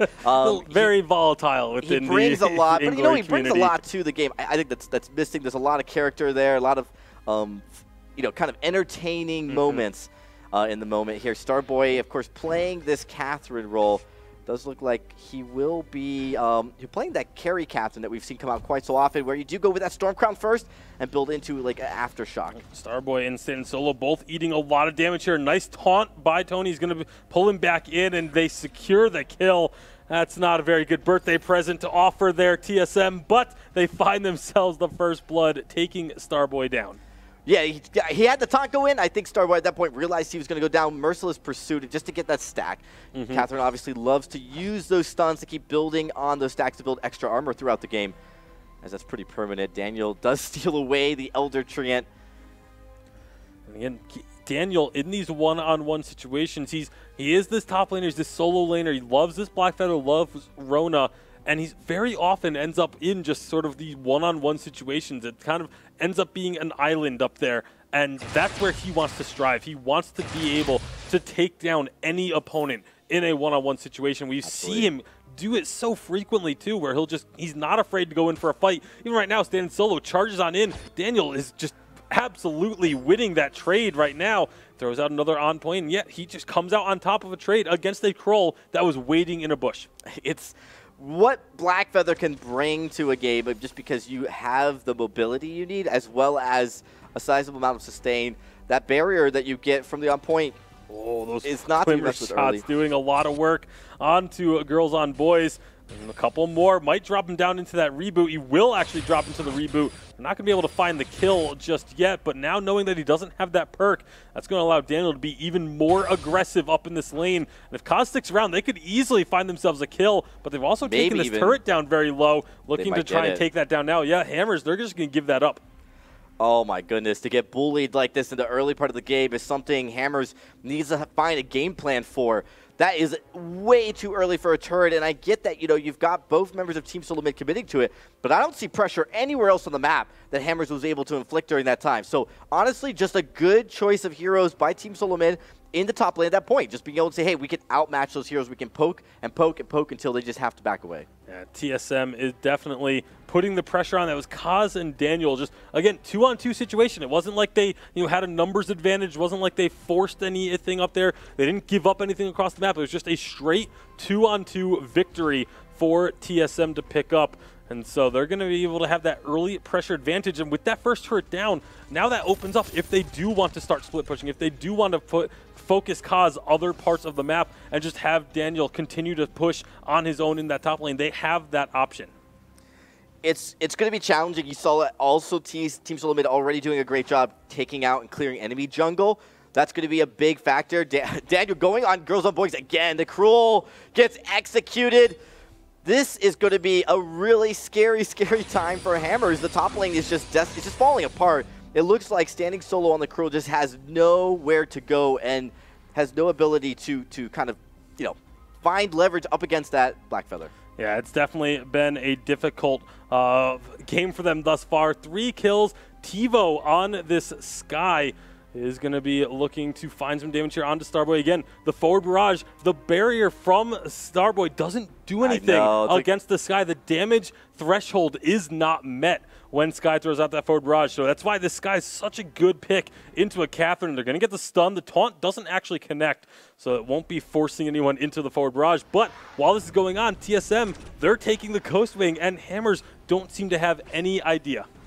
This is a nice take here. Easy objective. You put so much pressure on. Yeah, they find out now, but it's a little too late. The Solar Storm did come through to try and help and maybe get themselves a steal, but they're just not going to be able to do so. And so now TSM, with that Ghost Wing buff, going to be kiting back TiVo. Again, forward barrage very strong against Krull as well, because they have to run at you. Both these heroes have to run straight at you. No. Nice stun onto standing solo. TiVo looking for this kill. Forward barrage. That Starboy going to body block that and make sure standing solo gets out alive, but it is just barely. Meanwhile, in the top lane, Girls on Boys does take out the top turret. Going to pay for it with his life almost certainly. The detonation protocol is going to be going off. He does get back up, but as the taunt connects, keeps him in place, and that will be the kill secured by Daniel. Believe it or not, I really feel that was important. They got that top because they were just getting bullied in the top lane for so long. You need the objective. My only fear now is they have no one to go up there and keep that lane pushing. So for at least the time being, the top lane is going to just kind of it looks like TSM might actually back away from the top as well. But what's really scary is the matchups. I'm not seeing right now in the early to mid game any matchups that Hammers are going to win. The Sky is doing a great job on the bottom. You could just see the Cruel and Catherine are not really good into the Sky right now. Yeah, and it's been 2-on-1 for a long time in that bottom lane, and TiVo has been able to handle it because he just has the hero advantage at that point. That's just a Sky does really well into both Catherine and Krull. And I feel like if you're Hammers, you have to recognize that and make the switch, change up who's in what lane so that you can try and have some winning lanes. But right now in the mid lane, it's a lot of damage being done by Kaz. Kaz is going to take out Celeste, and that's not going to be doing any help for Hammers and the current struggle that they're going to be having. TiVo now finally getting onto this turret. He has been pushed up to his turret, but that's just because it has been 2-on-1, and now he's getting the opportunity to go into this 1-on-1 matchup, and you're seeing he's starting to be able to push it in towards the opponents, and the rotation from TSM's coming. If you're losing just one matchup, like the bottom, it wouldn't be a huge deal, but they're losing every single matchup, so the Sky on the bot is just exasperating the issue for Hammers right now. I do think Catherine and Cruel, as we get later into the game, will be able to manage these fights better, but right now, it's just too early. They don't have enough. And standing solo, he was my player to watch, and because he didn't have a strong performance yesterday, his CS was not there, and it's happening again. He's only at about 15 CS at 9 minutes. That's better than yesterday, but not by much. You should have so much more CS. I mean, Kaz is the jungler on TSM side. He's got himself 26 at 9 minutes compared to the 15, but he also has, the kills and the pressure on the lanes and things like that that standing solo has not been able to provide. And that's something that is really needs to improve for Hammers going forward, is they need to get more pressure out of the jungle. And there's going to be another Ghost Wing coming up here in just a few seconds. Another objective I really think TSM can take without any contention from Hammers, and they're going to start it up right now. Yeah, there's no vision here at all for Hammers. They have not been able to get scout cams out. Exactly. And they've been forced back in every single lane. Again, they're into their tier 2, tier 3 turrets in some lanes. Even the top. They're just not able to extend out far enough to get vision. Daniel, he's on his own. 3-4 members of Hammers rotate up to top, and Daniel just walks away. That cannot happen. You need to, if you're going to have dedicate 3 members to stop one, you need to secure that kill. At this point, with the lead TSM has, you start to look at the items they have as well. You see that Frostburn coming out from TiVo. That just makes perfect sense. You're not really seeing anything to get around that. And we might see Kaz does get cut out, but look, it turns quickly. Oh, Kaz does get stunned up, though. They do take him out, finally getting the kill onto Kestrel. Meanwhile, it's going to be another kill potentially coming through, but no. Daniel's able to run away, get himself out of harm's way, but now he's in that 1v1 against Stan and Solo. But Stan Solo, he's so far behind. You can just see he doesn't have the damage. The only reason Daniel's even running is because he doesn't know if there's anyone else following. Otherwise, he wins that 1v1. He has that advantage, but he just doesn't want to risk it knowing that there might be other members. If Stan and Solo tries to commit to this, he's going to end up falling. There's an engage by Starboy with the Merciless Pursuit, but no one to follow up with. Girls and Boys just waiting passively, doesn't want to engage, eliminate as well. Everyone's just kind of holding patterns here, not being able to engage. Oh, no. Yeah, it looks like Girls and Boys might be having connections. TSM, they're just going to leave him there. Oh, he does. He starts moving now. So maybe playing possum a little bit there, but no, it's probably maybe been an issue there, but they didn't want to call for the pause. But Daniel, again, still in this 1v1 against Stan Solo, but he's making progress. He has moved further and further towards the Hammer's base while still fighting a Kroll in a one-on-one situation. Kroll, who's known as a duelist in Vainglory, and he just, again, is just too far behind at this stage of the game. And now TSM, they can start pushing up with the rest of their team. They're pushing all 3 lanes simultaneously. They find Daniel because they committed multiple members up there, but bottom and mid are still getting pushed. TSM is pushing everywhere at once and not giving Hammers any room to breathe. Look down bottom, though. It looks like maybe TiVo, could it be biting off a little more than he gets? You dodges the Solar Storm just barely. Girls on Boys, you're going to have to use the ultimate and blow up underneath the turret to try and stay safe. That turret's about to fall. Kaz actually didn't finish off the turret when he had the opportunity. It's going to end up falling as a result. Hammers finding themselves a couple of kills here.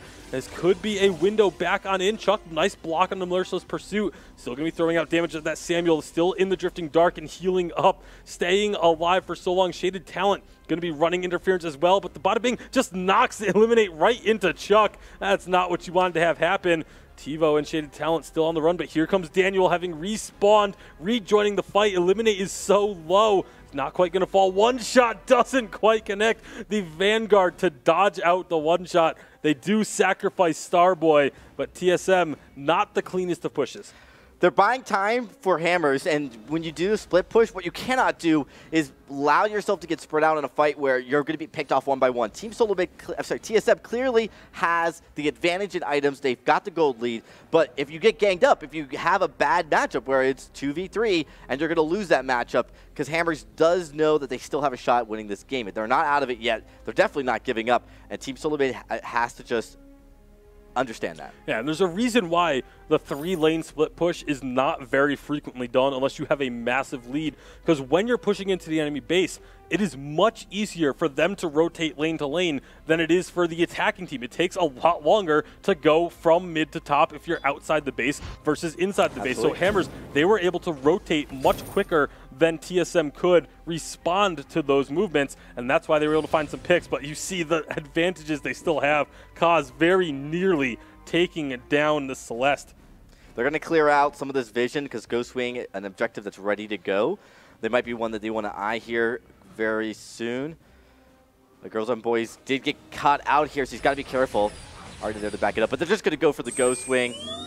Not a bad call. Yeah, they don't need to look for the kill there. Because if you try and chase that kill, it's going to get chased through the jungle. It's going to take a long time. Just force them away, clear them out, eliminate the steal attempt, and capture yourself a Ghostwing effectively for free. Just about a minute to go until Black Claw is on the rise as well. And you got to figure TSM is going to be in position to start up that objective either when or shortly after it lands. Bottom lane's pushing nicely. Daniel's done a good job, so he's, again, pushed top lane for half the game. He's down here just helping push the lane that makes the most sense. TSM looks like they want to fight. They are grouping up big. That's a lot of damage onto Celeste right off the bat from a one-shot. Now the Glimmer shots coming on through, ripping through this Arden, making life difficult. Now they're looking to potentially engage. That's a Drifting Dart going over the wall, but they can't follow up with it. It's still a lot of damage onto the turret. That's their focus. They take the turret down. They have a lot of low health on the side of Hammers. Another one-shot tags Celeste once again. Daniel trying to dive on deep, but he's not going to find it. From Hell's Heart doesn't connect either, but the armory is destroyed. TSM, do they want to look for a fight? The defensive, the death from above just to get them right space out. But a great active camo stun. That's going to be a gauntlet coming out, trying to stop things, trying to just slow the bleeding. But Daniel is deep onto the Celeste. She's going to go down. They find themselves 4 kills, and this should be the game. 4-0 on that last team fight. And it is going to be TSM finishing this game off. Just over 15 minutes for them to take down the Vein Crystal. And TSM once again looking strong, a little bit of faltering in the mid game, as I'm sure Flash will talk about for us a little later on the desk, but once again able to close the game out and walk away with a victory. Very, very exciting game between two very strong teams. Guys, what is your reaction after watching TSM defeat Hammer Esports? It actually started off a little bit slower than I would have expected. There's a little bit of action very early on to the game, but as we transitioned into the game, things were very, very slow. I really liked TSM's objective control. They were constantly getting those dragons. As soon as it spawned, I think they took it at 6:30, which might be the fastest dragon we've seen yet on the Sovereign's Rise. But yeah, things got very fast, very close towards the end of that game, and I think they figured out exactly what their win conditions are, and they executed perfectly. Indeed. Bacon, what did you feel? Yeah, I mean, again, I loved the fact that they were pushing all 3 lanes at once. They were, taking down turret after turret after turret, top, mid, bottom, just going methodically through the map. But again, once they got into the base, once they got to the armory turrets, a little bit of sort of indecision, it felt like. Kaz started shooting one of the turrets and then stopped. He started shooting at the members of Hammers when they could have just taken out the turret with one more Glimmer shot. Ends up paying for it immediately after, goes down. They don't get that turret right away. So I think some of that decision-making, once they get to the enemy base, should be worked on for TSM. But aside from that, their team fighting ability is very, very good. Very, very good. And speaking of TSM, we just wanted to say it is Starboy's birthday. Happy birthday, you're 20 today. Welcome to adulthood. It's terrifying. Anyway, Flash, would you like to take us back to the pivotal point in the game when the match really turned in TSM's favor? Very long, drawn-out team fight towards the end of that game. They were in the base. They were sieging the side of Hammers. They were putting damage onto the turret. They weren't exactly focusing anything too heavily, too quickly. I mean, it's constant fighting from this point on until the end of the game. No one on either side really dropping. It's just a lot of damage. Hammers able to kind of retreat, reset, eliminate, hits the War Treads, allowing them to go back, heal. Daniel almost picking the kill up on his Celeste. That makes it very easy for them to go onto the armory. And once they have this down, Hammers forcing the agenda a little bit too much, caused beautiful active camo, triple onto the side of Hammers Esports. This is really where the game was blown wide open. They got the kills that they needed in order to close out the game. They really, really did. And we'll get back to the game action in just a moment. But first, we want to remind the Vainglory community to follow us on social media, Twitter and Instagram. You can contribute to the broadcast using the hashtag VPL. And in addition, we have some other things we want to share with you that we can't go to yet, but hopefully we can show you. One of the new things we want to talk to you about is the brand new studio being built at the Aria Resort and Casino. We will be moving to our new digs during the VPL regular season beginning in June. Guys, what do you think of that shiny space? Absolutely cannot wait. I mean, the temporary studio is nice. It's really interesting being in front of the green screen. I've never had that experience before, but that new studio is going to be just fantastic. I mean, it just looks like it smells nice, doesn't it? It just really does. Anyway, let's get into our final match of the day now. Tilt Rehab is going to be taking on Nova Esports. These are two teams looking for their very first win. What went wrong for them yesterday during their opening preseason matches, guys? A little bit back and forth. I think that they're still getting into their comfort zone for a lot of these players. It's their first time in competitive Vainglory. They, especially for the side of Tilt Rehab, Nova has a few veterans who are a little bit more experienced, but they definitely need to figure out how they can execute better. TSM obviously has the mechanics. Tilt Rehab doing well here. I think that if they were more on the same page, finding a little bit more communication, soloing out one target, they basically just put them in this play right here in between so many different pieces of TSM that they're just getting engaged on from all angles. Nova, on the other hand, falling to the likes of Tribe. They looked good in moments. My biggest gripe with them was their draft. I think that their draft could have been a little bit stronger, and again, just execution across the board could have been better. Yeah, and it's one of the situations where they had some pretty rough starts, too. To go up against, having to go up against TSM if you're Tilt Rehab, and then having to go up against Rogue, who also looked fantastic at the end of last year. It's just, that's a tough week one. And that's the thing about North America is there are 3 teams that look like top teams. So you're going to have to play against them at some point, and if you have to start your season against them, it can make things a little bit difficult. Well, I think we're all very excited to see how this draft goes. Let's hop into it right now and see their picks and bans. In 5 seconds. 4, 3, 2, 1. Nice. There it is, Tilt Rehab. Again, we saw this exact same execution by Rogue yesterday. Nova has 2 of the best Kestrel players in the entire world out of starting all over in Truth of Light. So taking that off the board, Nova responding with the Taka ban. Tilt Rehab going to grab themselves the Celeste Jazzville. Great Celeste player. Could also go in a few different other pieces in their hands. Nova going to answer with the Tony pickup. Seeing more and more Tony. I absolutely love that. In some cases, teams feel like it should be a ban. Many of these captains, I think the mechanics should still be a little bit better as far as the execution, specifically when it comes to the Bada Boom. But overall, that's to be expected with any new hero. Yeah, absolutely. And they're going to take a little bit to try and figure this out, get those ultimates on point. We've seen a couple times where new heroes, there's some good play, but then after a couple weeks, all of a sudden you start to see 1 or 2 players really just get a grasp of them. I think Lance was one of the big examples of that when he first came out. I think Tony's going to be very similar in that regard. With the Samuel pick here, they are leaving this Krull open. So Celeste Krull could be a combo to come through, but it's actually going to be a little bit of a switch up, going for the Rona instead. A lot of times we see a team pick the Krull, ban Rona. Now we could see the pick the Rona, ban the Krull. Yeah, it's got to just be when it comes down to comfort pick, whoever the jungler is on Tilt Rehab feels much more comfortable with his hands on the Rona. Nova now 2 games in a row. We have seen phenomenal Samuel play. Last game we had at a Chuck. First series was out of Lightning T.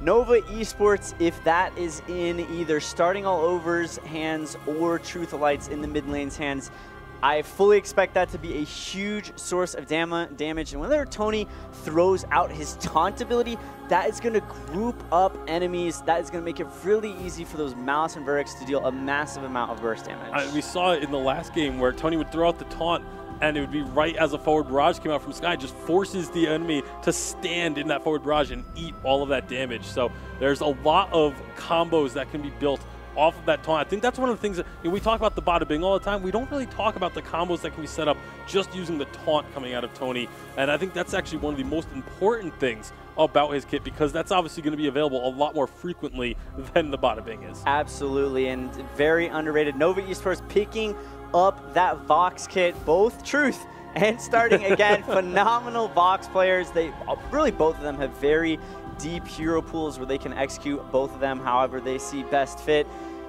Going to be interesting. It's also a very hero that can kite Rona well, especially with that Mortal Wound on the Poison Shiv. However, it could struggle up against the range out of the Celeste. And again, we still have not seen the Crystal Power Vox yet. Could be something that if Tilt Rehab grabs enough melee heroes, that Nova Esports might opt for. You don't even necessarily need to have all those melee heroes. You have a Rona and a Churnwalker. Those 2 are very durable. You start bouncing your attacks off there. There's a Krull as well. This is actually looking like a Crystal Vox game, right? I mean, it just makes sense to me looking at what Tilt Rehab has drafted a Crystal Vox. You have multiple targets you can just bounce your shots off of, get those resonance bounces, and just start tearing through your opponent's health. Yeah, the biggest thing, though, is typically we've always seen Samuel played in the mid lane. I'm not sure I've seen a Crystal Power Vox played in one of those side lanes. Most likely it's going to be the bot lane. So for me, it is going to typically trend towards that Weapon Power Vox in this matchup, but ultimately definitely an option that they can go for. Picking up a Lance, not a captain, I believe we've seen utilized on the Sovereign's Rise thus far. We have not seen a Lance at all thus far. But yeah, with all the walls on the Sovereign's Rise, definitely going to make those Githian walls so strong, and that amount of crowd control is something that Tilt Rehab is going to have to watch out for, and it's a great counter to Kroll especially. Yeah, absolutely. Kroll and Rona, too, being able to slam her into a wall when she starts spinning with the red mist. You cancel out that ultimate. You cancel out so much of what Rona is trying to do. And again, if you can just use that Lance to group everyone else up, the resonance bounces, even if you're a weapon Vox, those resonance bounces can still start to do some serious work in the middle of a team fight. So I think they're really synergizing quite well, Nova, with their composition, whereas on Tilt Rehab, it's just a lot of kind of brawling with Celeste. Whereas Nova, like everyone there, you can kind of see how they work together to build a cohesive unit with those 4 picks. Tilt Rehab taking Skye off the table. I really like that ban. North America seems much more comfortable with the Skye gameplay. She would be such a good counter pick here if Nova were to grab her. She can kite all of those melee heroes. She can dance around the Heliogenesis coming out of Celeste, so I really like that. And it's definitely going to make it an interesting pick for Nova, seeming like they're struggling, figuring out what exactly they want to go with, taking the Adagio off the table. I feel like Tilt Rehab, if they don't take a Baptiste here, and they allow Nova to take Baptiste, that is a devastating composition that Nova will have specifically against Tilt Rehab's comp. So it's one of those situations where you may not want the Baptiste in this composition because it's again doesn't really gel super hard with the rest of what they have. But letting that go over to Nova, I think, is just super, super risky. Definitely agree. They do go with the Idris, though. So Baptiste, an option here for Nova. It'll be hard to tell. I would assume that it's probably going to be a Baptiste jungle, and they would end up laning the Tony. We did see that for the first time today over in the side of Europe with Nova having the Lance. That's something you could definitely do. However, with Lone Delphi being on Nova, he is actually known for his carry Lance, so that's something we could potentially see in the jungle. I know that that's something that he's very comfortable on, but they are going to go for the Black Feather instead. I'm not crazy about the Black Feather pick there unless they go for the Crystal Black Feather, because you're going to be going into melee against a Kroll, Rona, Churnwalker. Like, you're not going to come out on top in that situation when the team fights start up unless everyone else gets split. I think they had such a strong AoE composition being built up, and going away from that for their final pick, I would have liked to have seen them really just commit all in to the AoE comp that they had. We'll see if it works out for them, but obviously if they aren't successful here, that's going to be something we're going to be questioning.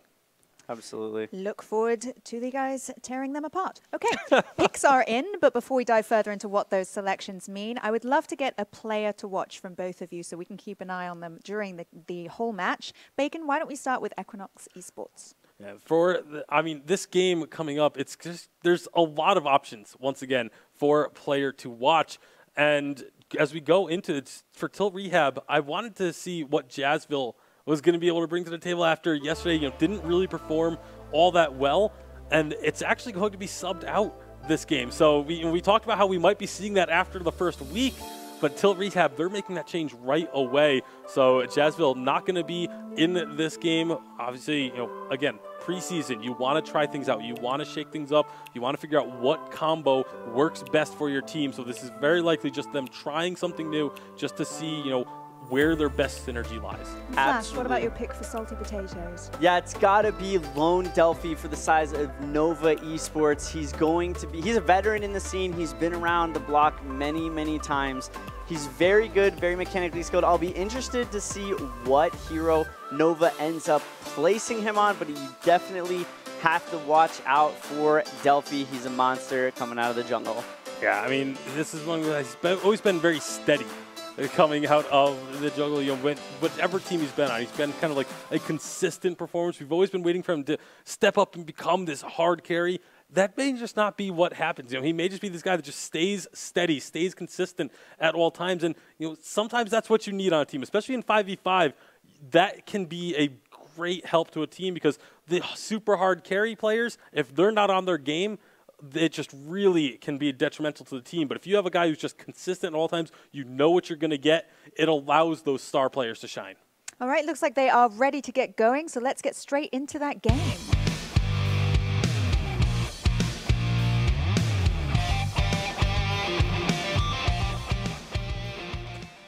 All right, here we go, Dragonborn, the final game of the first week of the VPL Preseason Invitational.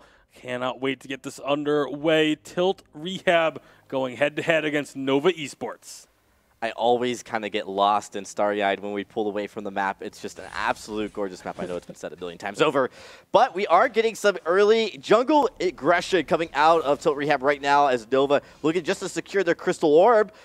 Rehab saying, nuh-uh, we're taking that one away, as they do steal it away.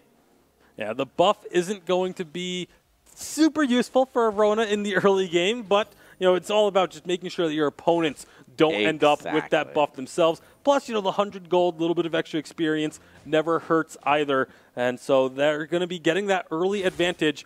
And so for now, we'll see if they're going to be going back contesting their own buffs. You know, where's everyone going to end up? We had some questions during the draft over who was going to be playing or what heroes were going to be in what roles. And now we're going to start to see that shape out. Interesting. Malachi building that crystal bit early. We typically don't see that. Sometimes they'll build either utility or defense to, if anything, hide what they plan to build. Because when you look at Tilt Rehab's composition, they absolutely could go a couple of different ways. You've got a Cruel here, but if they do go with the crystal, that would make sense to be balanced. We have seen some triple melee compositions coming out here. It's definitely something I expect to see occur possibly down the meta road someday. Yeah, I mean, well, right now, it's going to be pretty even. Start this one off. No one found an early advantage in that first skirmish. We've seen, you know, sometimes a team gets that first blood and starts all of a sudden carrying that momentum through. They steal away a bunch of the jungle. They start to find a few more kills. Ali Peterson on this Churnwalker are going to be getting some good damage share out onto the members of Nova here in mid. We have 3 members from each team in mid, so we could potentially be getting a skirmish, but I think Archaic and Delphi just going to be kind of checking out what's going on and then moving on. Both of them going up towards the top, but Delphi obviously there much earlier. He did get spotted out by a scout cam along the way. And so Maokai just goes down into his jungle, starts clearing that out. Delphi tries to steal it away, gets it with the taunt. Nice timing there by Delphi. Yeah, interesting to see Tilt Rehab have the 3 men down the mid for so long. Mid is very, very important in the early game. We see nice a lot of Githian wall, stopping Esmai from getting onto his target, but only temporarily. Esmai follows on through and finds that kill with Rona. First blood going to Tilt Rehab. Nice pickup there as they start to get a little bit of a gold lead here early. Tilt Rehab, this roster that a lot of people have talked about during the preseason, or leading up to the preseason, Tasty, that these guys have been practicing, putting a lot of time. These are not new faces to the Vainglory competitive scene. These guys have been playing Vainglory for a long, long time and looking to come in here and make a big statement. It would be a huge statement if they could take a game off of Nova. Yeah, and you know, not many of them have that top-level experience, but they do have plenty of competitive experience, like you said, in challengers, in other events. And, you know, we've talked a lot about how 5v5 offers new opportunities for players to get involved in the competitive scene because of the roster slots that are now open. Sino is one of those guys he's been around in Vainglory in the community for so long. We actually got to see him at a community event in New York right before Worlds happened. And now here he is competing in the VPL in the preseason. So, you know, again, an opportunity for someone who's been around for so long, finally has that chance to really make his name a household name. Looks like some action up on top there. Tony, it's Idris that goes down. Vox picks up the kill. So a little bit of crazy action going up there. With the Tony support backing up, it's going to be that utility-based carry Tony that I don't think we've seen a whole lot of. Yeah, we've mostly, when we see the Tony, it's in the captain role. I think we've seen once, maybe twice, that we saw him as a carry. I know we did get a chance to see it earlier today from Wolves Esports. but it obviously didn't have the success there. But all has the Stormcrown already completed? Esme is going to be in some trouble, but doesn't have that red mist Rooted. just yet. Now gets there, gets that level 6, gets the red mist, gets the fortified health, and stays alive to find the kill. Esme, great play with the help of his teammates and a clutch level up. Oh my goodness, the only complaint, maybe Sino could have given Esme that healing tree right at the end, but I mean, I thought he was going down. Very low health, gets rooted, but uses that red mist to get the fortified health like you just mentioned to get that sustained, and they turned it around even against the Samuel. The Samuel was level 3, I think, at that point. I mean, he absolutely could have been doing more. I'm surprised we didn't see Starting Goal Over turn that fight at that moment. Yeah, it's one of those things where we've kind of grown to expect Starting All Over to turn around those fights. I mean, it's not an easy situation whatsoever, but when you make plays like that so frequently in your passes, it's almost, like you said, surprising that he doesn't end up coming out on top of a detrimental situation. But now, as we go up into this top lane, you see Nova going to be shoving down this turret. They're going to be able to get that, but now Archaic and Ali Peterson are here to try and make them pay. Eco coming in late as well just to try and help his teammates. He's going to help at least Delphi try and get out of here, but will they can look to chase Eco down perhaps? But it's a Lance. You don't want to go chasing a Lance around. Very, very difficult to secure a kill on a Lance once he's running. Delphi's out of there, able to completely get away from that aggression. Mid's pushing down really nicely. That's one thing that I think the Samuel can do early very effectively is push even into the Celeste. It's as we get to like past the 8-minute mark, once that Celeste hits level 8, things become a little bit harder. Nice push in here. Yeah, nice job securing that tree. And Bada Bing's going to split them up, but it splits them completely away. And Sino's only able to have the time to throw a Solar Storm. So again, slight hesitation too from Nova there. They should have just picked their target right away. Yeah, instead it ends up being a kill for Tilt Rehab. Looking for another one. Delphi's going to get that heal coming through to keep him alive. And he's going to have to be very careful. Eco will end up falling. Truth and Starting All Over looking to do what they can. Ali Peterson's going to go very low, but can Starting find the damage. Malisenberg's going out. Can't quite get it around the minion to get that last hit needed. And so just like that, Tilt Rehab coming out way on top of this as Esme, after getting Bada Bing down towards the bottom lane, said, you know what? I'll just keep going and go take myself a turret. So great job by Tilt Rehab to capitalize on this situation. And Rona, Esme doing a great job here. He's been pushing bot all day, all this whole time, and he's doing it right here, pushing it all the way to that next turret as he was able to secure one. But he might be sandwiched here between Starting All Over and Eco. He's actually just aggressively going in. He's willing to go in. He's got teammates there to back him up if a fight does break out. And so Esme playing with no fear. We've seen this Rona get banned pretty frequently during the drafts this weekend. We're starting to see why. Truth going to try and make a play up here onto the Idris, and Idris has to use the ultimate. Oh, no. That's Maokai. He's going to be in trouble. Maokai will end up falling. Truth just outright 1v1ing him and winning that trade. He tried to use it over the wall, but great job by Truth to actually kind of position himself just so he was out of range. He wouldn't have been able to jump right over the wall. And that's just a heads-up play by Truth, knowing that, hey, he's going to probably, like, moving away from the wall, not moving next to it. And both Truth and Esme going for early infusions here, both of them with a level 8 infusion up. That's something we haven't really talked about much in 5v5 is infusions, but we're not going to get a chance to right now because that's a deletion taking down Delphi on the Tony. Starting All Over, he's in trouble, but he's got that Drifting Dark going. He's healing up, sustaining on through, trying to get that AoE damage down. They nearly take out Ali Peterson. Can't quite find that kill. However, they're still looking for more Archaic. He's going to be in trouble, but so is Truth. Truth has to jump away. Lots of low health bars, but not too many kills coming as a result of this. Sino's still pretty healthy. He can drop some Helios, maybe look for a little more damage. Starting is in danger now. One more hit will do it, but Sino doesn't want to risk going underneath that turret, doesn't want to risk getting impaled underneath and stuck. That level 8 Celeste is so much damage. We actually saw the damage coming out of her was so much that the team had to completely separate because they were all lumped together in that mid lane, and then they just started to realize, holy crap, these supernovas are going to destroy us. Yeah, Truth was trying to push in that top turret and realized that he was going to be surrounded 3-on-1. Esme showing Truth kind of how the split push works there as he takes down a turret by himself. Erica Kane does get the kill when all is said and done, but the turret is gone. There's only one turret remaining in the bottom lane for the side of Nova Esports. Tilt Rehab with a surprising lead in objectives here. They take. He stole it with the Solar Storm. Sino grabbing himself a crystal buff from a long range. That's got to be a little upsetting if you're on the side of Nova Esports. It's small things like that that can really set you on tilt if you're not careful.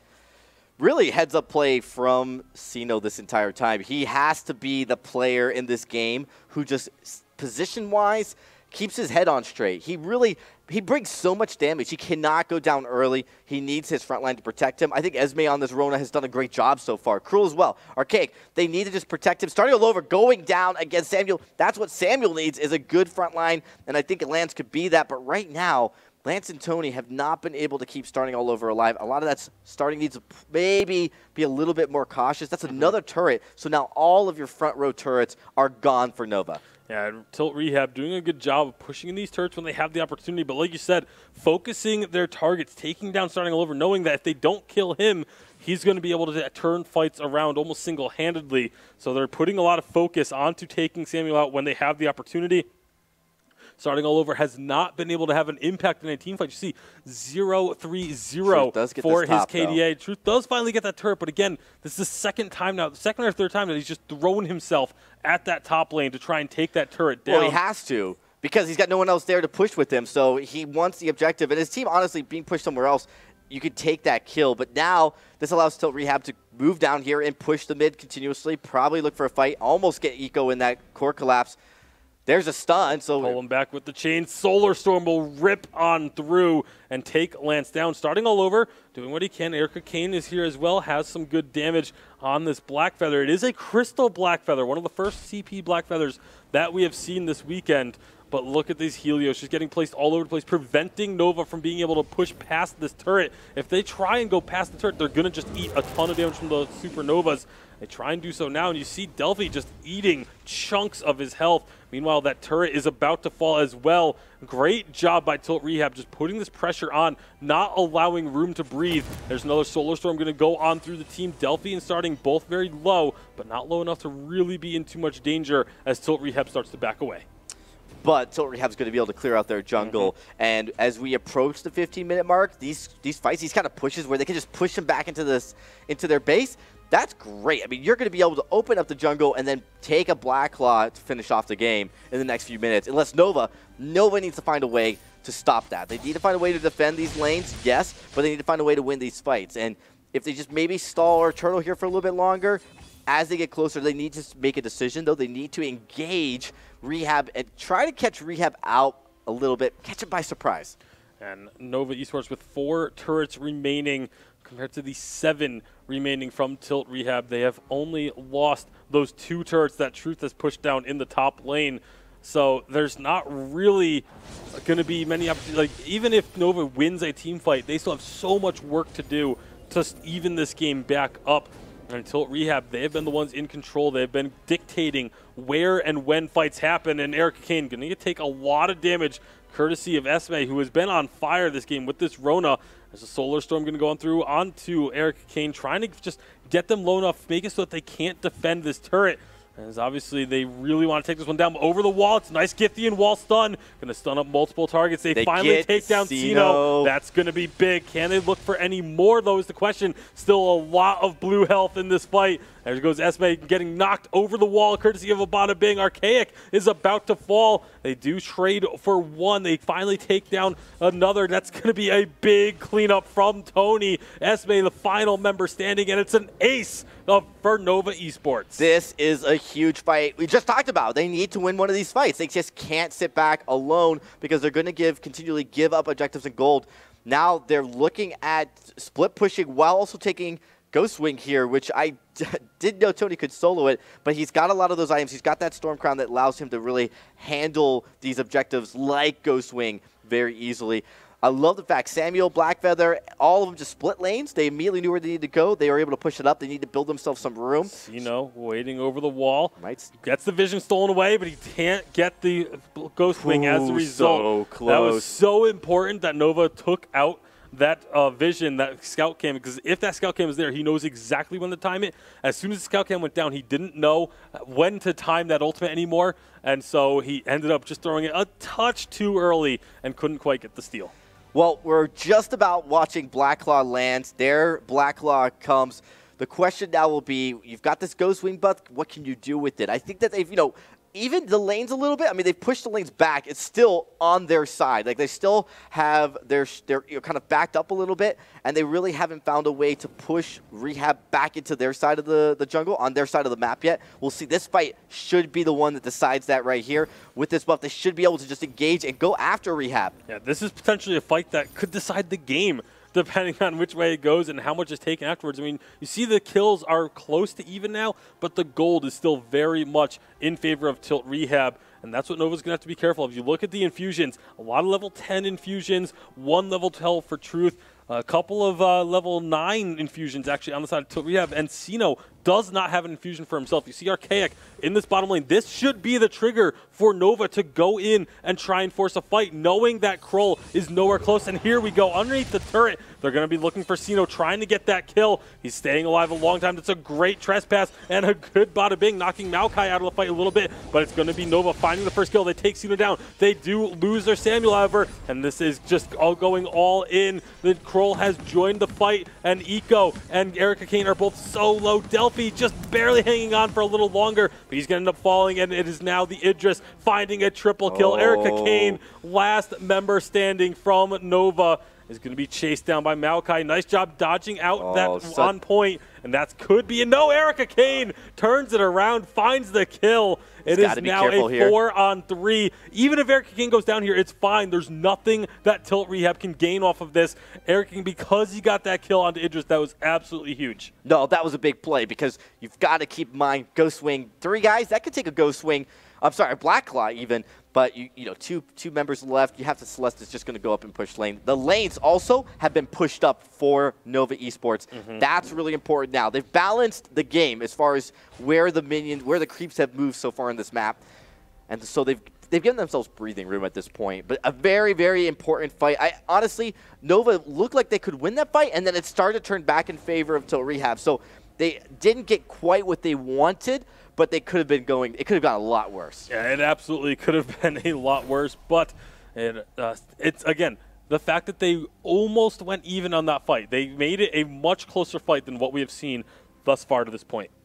Yeah, and in that fight, too, we didn't see really an effective use of the Bada Boom. I mean, it didn't seem like it separated the team in a way. We saw most of the stuns get blocked up in that game. There was a few missed impales by Eco that might have changed, turned it a little bit in favor. I think we saw Blackfeather kind of waiting up in the wings right at that very end. Lance missed his impale, wasn't able to get it.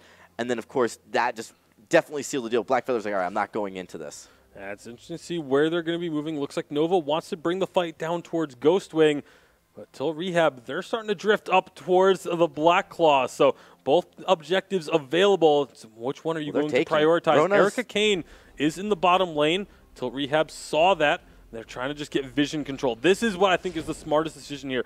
Get vision control over this area. Know where your opponents are. Know what they're trying to do so that you can then make your decisions based on that information. Information is key. A big Solar Storm rips through the team. That's going to start the fight. They want to get another Solar Storm off at the end, but now are they going to survive long enough? Sino very healthy on the backside. Lots of damage being done. Eco is the first to fall, and that's going to be big. Having that Lance CC machine out of the equation, but Nova finding themselves a few kills as well. It is 3-2 in terms of kills. They're going to chase down and find the kill out to Ali Peterson. Can they take down Sino? He has no other escape tools available, and Nova Esports have turned this one on its head.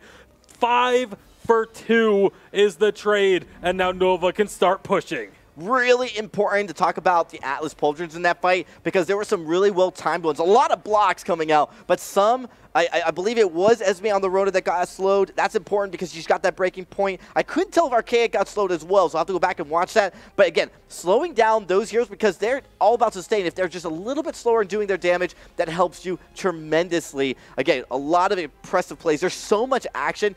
Can't even sort it all through it, but again, that's very important. We are seeing Atlas Pauldron still being used, still very important in certain circumstances here on the Rise. And we do see, I mean, if you had told me 12 minutes ago, or 10 minutes ago, however long you want, that Nova Esports would have been the first team to destroy an armory in this game, I would not have believed you, but they get that middle armory down while all 3 of their inner turrets are still standing, Dragonborn. This is interesting, though. They don't go for Blacklight. They didn't have enough time. I think pushing the objectives made sense, but now do they try to contest Ghostwing?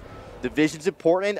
I have to see if Nova recognize that they do. They get some vision down, so they're going to clear that out. If anything, just keeping it an uncertainty for Tilt Rehab is important in this matchup. And wow, this is going the distance, Tasty. Both these teams, these fights have been close every single time. This game is by far one of the closest games we've seen tonight. I mean, the Slimy Salamanders and Vision Gaming was extremely close as well. This one is definitely right up there as well as we eclipse the 20-minute mark in this game. See Nova grouping up around this Ghostwing once again, infusions as trying well. to take control of the Vision. Pretty much everyone has infusions. I think Eco and actually there is no infusion on Archaic either on this Krull. So that's 2 members without infusions. Eco does get his infusion, only a level 9, still a bit behind the curve there on this Lance. Has obviously been sharing experience across the board, but Nova looking like they want to try and push in aggressively. Going to use that Drifting Dark, try and just scatter some damage, scatter the members of Tilt Rehab. Who's going to pull the trigger first is the question. This is interesting. Both teams being very cautious. It makes sense for how even it's been. The goal essentially is even. I mean, early on in these fights, it was Tilt Rehab that had the infusions. Now it's Nova. We'll see which one decides to pull the trigger here, because as Nova has the infusion advantage. What I'd like to see, they're going to be recalling. What I would like to see, if you're Nova, your mid lane is going to be pushing. Your minions are stronger. You have those buffed up minions. Go up towards the top lane. Go towards the side where Blackclaw is. If the moment you see Tilt Rehab start up Ghostwing, if they decide to go that way, you either immediately start Blackclaw or start shoving in that top lane. Force the members of Tilt Rehab to after answer you. Nova are actually the ones that are in control right now. They can dictate where this fight happens, but they're going in onto Ali Peterson. Here comes Esme, big Solar Storm. Huge. Will nearly take out Eco, but he gets himself out for now. Can they continue to escape? Eco will fall. Archaic chases him down. Truth is in trouble, but he's going to find a kill before he falls, making that a 1-for-1 thus far. Archaic. Truth is actually out of there now. It's going to be the kill onto Tony, so Delphi will be the one to fall. Truth still just kiting, still trying to chase away by Archaic with that movement speed increase, and Maokai using the ultimate on his teammate to get closer to Truth and take him down. An excellent play there by Tilt Rehab, and they find 3 for 1. If it wasn't for the fact that both top and bottom lanes had pushed all the way up, this would be an easy Blackclaw by now. It looks like they're finally starting Blackclaw here, but it was a little bit delayed, and that's actually going to favor Nova Esports. They'll all be on the map by the time Blackclaw is captured, so they're not out of this one yet. But a really good fight by Tilt Rehab. It's important to note that, like, the way they engaged and focused on trying to make sure they can take out Delphi really fast. Truth, those are those 2 players they've just absolutely been decimated from. They have to definitely focus on them. It's an important Truth. Erica Kane has to be careful here. They know that he's there. He knows that they're doing Blackclaw, but I don't know if he's been able to see the health of Blackclaw. Finally, they get a scout cam over the wall. They know where it's at, but it's just too late. They can't get in to try and steal it. Blackclaw unleashed for Tilt Rehab. Are they going to go and try and push with Blackclaw? Are they going to try and split push? It looks like they're going to go for a 4-1. They need to clear out the minions that are getting onto their Vein Crystal. So they're actually not pushing with Blackclaw. This is a big mistake in my eyes. Like, if you push with Blackclaw, you win that fight, you win the game. The minions in your base won't matter, but they just felt like they had to clear that out. Blackclaw is going to get 1, maybe 2 hits onto this turret before it goes down. Oh, they don't even get the turret. Nothing off the Blackclaw. That's a huge gold swing back over to Nova, who had been behind in gold almost the entire game. They're still behind, but at this point, you're so late, it's not a big deal. One thing that's interesting, I don't know if this is a bug on our screen, Eco's still level 10. He's been level 10 for a while. It looks like... I don't think it's a. I don't know if it's a bug. Right. He's going up. There you go. Yeah. He's level 11 now. He's just been very far behind. I mean, before when everyone else had the level 12 infusions, he only had a level 9. Yeah, he was. But it hasn't really been affecting Eco that much. He's the tank of this team. He's the one that's eating up the damage. Lance is mostly about getting himself those items. It's not really about the levels. It is very strange to see him that low level, but it hasn't really been a major issue. Well, I think it's impressive that even being behind in gold and in levels on your support, you're still able to win some of these fights. So I think as the balance, as we get later, I think it's surprising even at 25 minutes he's not 12 yet, but when he does get to 12, it increases all his base stats. So it just makes him a little bit more tanky, and that's going to matter. Now, we're at the point where the Ghost Wing buff is active. It's going to wear off in a few minutes or less than a minute. When we get to that point, the question is, can Rehab do something? They need to engage. They should have engaged the fight already. Now they're looking to push down this turret, but this is a fight that Nova can actually still manage and not maybe right now. win. They can't. They do not have starting all over with them. He's in the bottom lane. Looks like Tilt Rehab, they want to just go finish off that mid turret. I like the decision there. They knew that it was low. They want to take that out. Now Nova has to clear out those minions top. Starting They're rotating on bottom. forward. They're just rotating around members of Nova. Truth has to get his way down there. Good block by starting all over. He had to. He was caught pretty far forward. If he had gotten stunned up, Rehab could have just collapsed upon him. So, again, very passive push by Rehab. They do get a turret, but they didn't really push anywhere aggressively across the map. They just kind of like walked the perimeter and then just walked away. Yeah, they got a little bit of damage on the bottom turret. They did take out the mid turret, but again, that mid lane still going to be pushing in favor of Nova because the armory is down. We are now up to 26 minutes in this game, Dragonborn, a marathon to close out the day. These players don't want the preseason week 1 to end as we are going the distance here, as you mentioned, but this is anyone's game at this point. We are late enough in this game where the team fights can go either way. The builds are pretty much full, but I want to point out Delphi's build. Delphi has almost no damage in his build. The only damage he has is off a Storm Crown, which does nothing to heroes. He is purely looking for the utility, the tankiness, the defensiveness, and just being a nuisance in the middle of these team fights. And here we go, Nova shoving in mid, forcing the recalls out of Tilt Rehab. They're going to be able to get there to answer them. Are they going to look for a team fight is the question. Obviously, you have the Vein Crystal with its defenses. Still going to be throwing out some missiles. Still going to be throwing out the barrage. Both teams not really looking to commit to this just yet. Blackclaw's back on the map. Ghostwing is about to be back on the map in like 2 seconds. There it is. Ghostwing has landed. So both objectives now back up.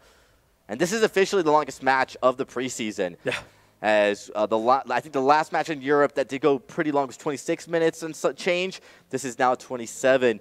And this is a kind of like unmapped area of like at this game where we've never really seen games go this late. They see Black Feathers in the top lane and Tilt Rehab immediately capitalizing on the numbers advantage. This is really smart. Again, a couple of missteps from Nova, and I think they need to be focusing more on the top side of the map than they should be on the bottom, but they're going in for a fight anyway. They let Ghostwing do a bit of damage, and they're trying to go in there, getting S-By very low, but are they going to be able to take him out? It doesn't look like it just yet. That red mist is just burning on through. They find the kill onto Truth. He has dropped. They do take Esme out eventually, starting all over, very healthy. Will find Sino, and now it is 2-1. Thus far, they're still looking for Maokai on this Idris, trying to dance around. They take down the Black Feathers. 2 for 2. Make that a 3 for 2 in favor of Tilt Rehab. This is so dangerous. Starting all over very low. Starting all over is no longer in the Drifting Dark. He got pulled out of it. He can't get back to the Drifting Dark. Throws the Oblivion. Puts one member to sleep. Snipes past the sleeping Allie Peterson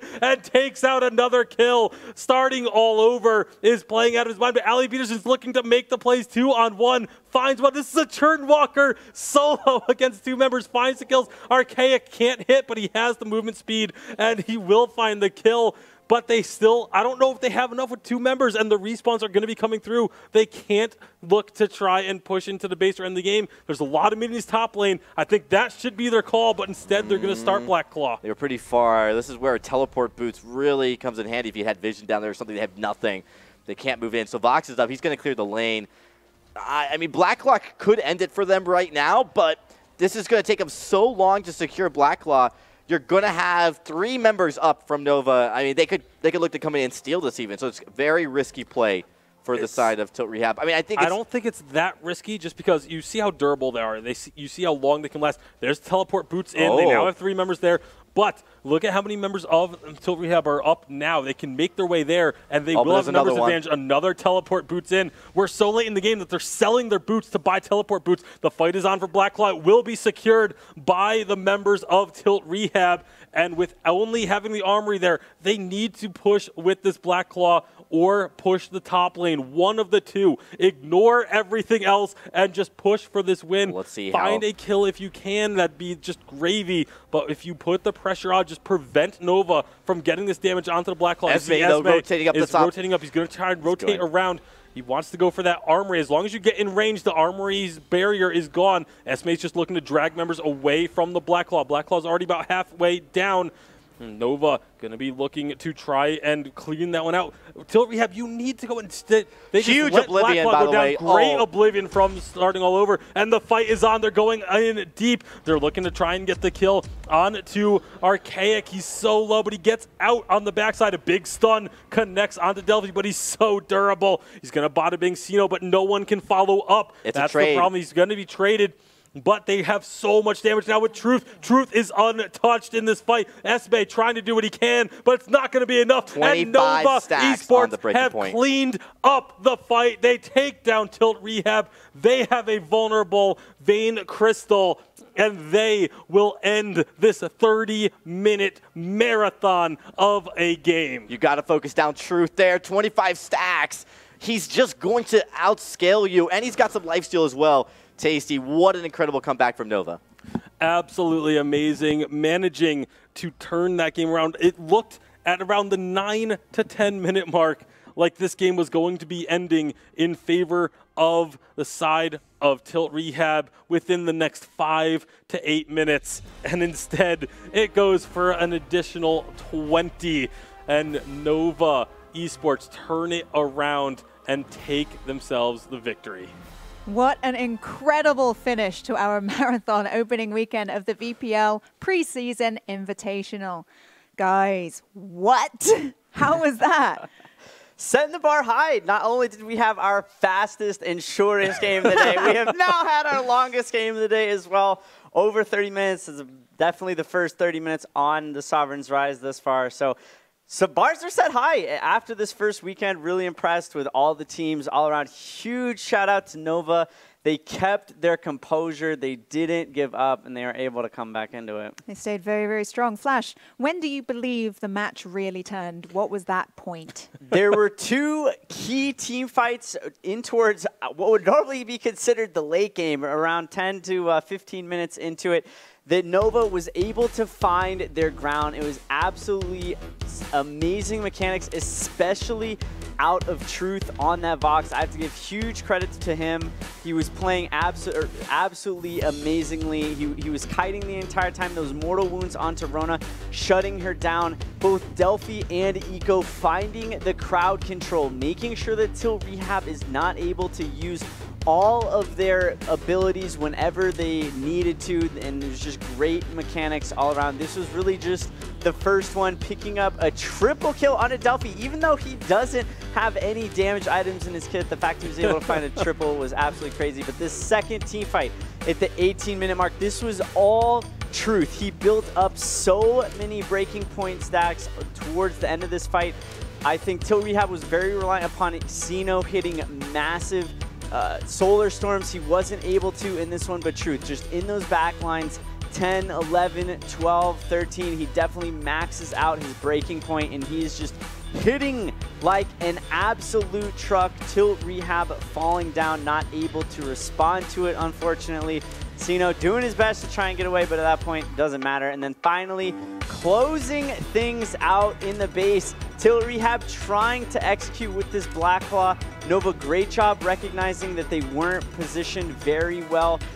Nova capitalizing on it, and again, even Truth just dancing and kiting around, getting damage onto the enemy team with this weapon power box. Not something we'd seen to great effect, but he definitely made it look really strong here. Yeah, and as much as you have to praise Truth and starting all over and the rest of Nova Esports for this, you have to put some blame on Tilt Rehab. Their inability to push with that Black Claw objective really, really hurt them, resulting in the loss after that 30-minute game. Earlier in the day, we did get to see TSM take down Hammers Esports. And of course, Slimy Salamanders winning our first marathon game of the day over Vision Gaming. Yeah, I think Tilt Rehab is going to need some Tilt Rehab after that one. I certainly would. The tension in the studio has been incredibly palpable.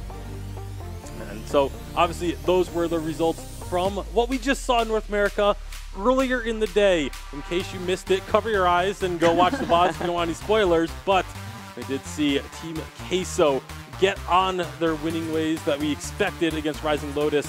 And Salty Potatoes took down Equinox Esports, and Clash continued their victory train in an 11-minute game against Wolves Esports.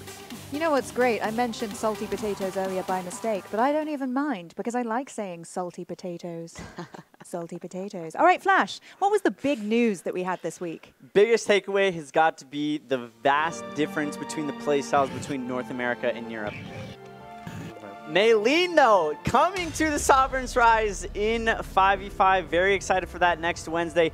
Highest skill cap here to come to Vainglory thus far. Very excited for a lot of these players to get their hands on her. And they'll be able to get their hands on her. You, as the general public, will be able to get your hands on her just a few days from now on April 18th. Wednesday, April 18th, you will have 3.2 in your hands and able to get Maylene. And then the week after, in preseason week 3, is when these pro players will be able to bring Maylene onto Sovereign's Rise. I can't wait. Excellent. So wrapping up this incredible marathon weekend, how do you feel? How did everything go down for you?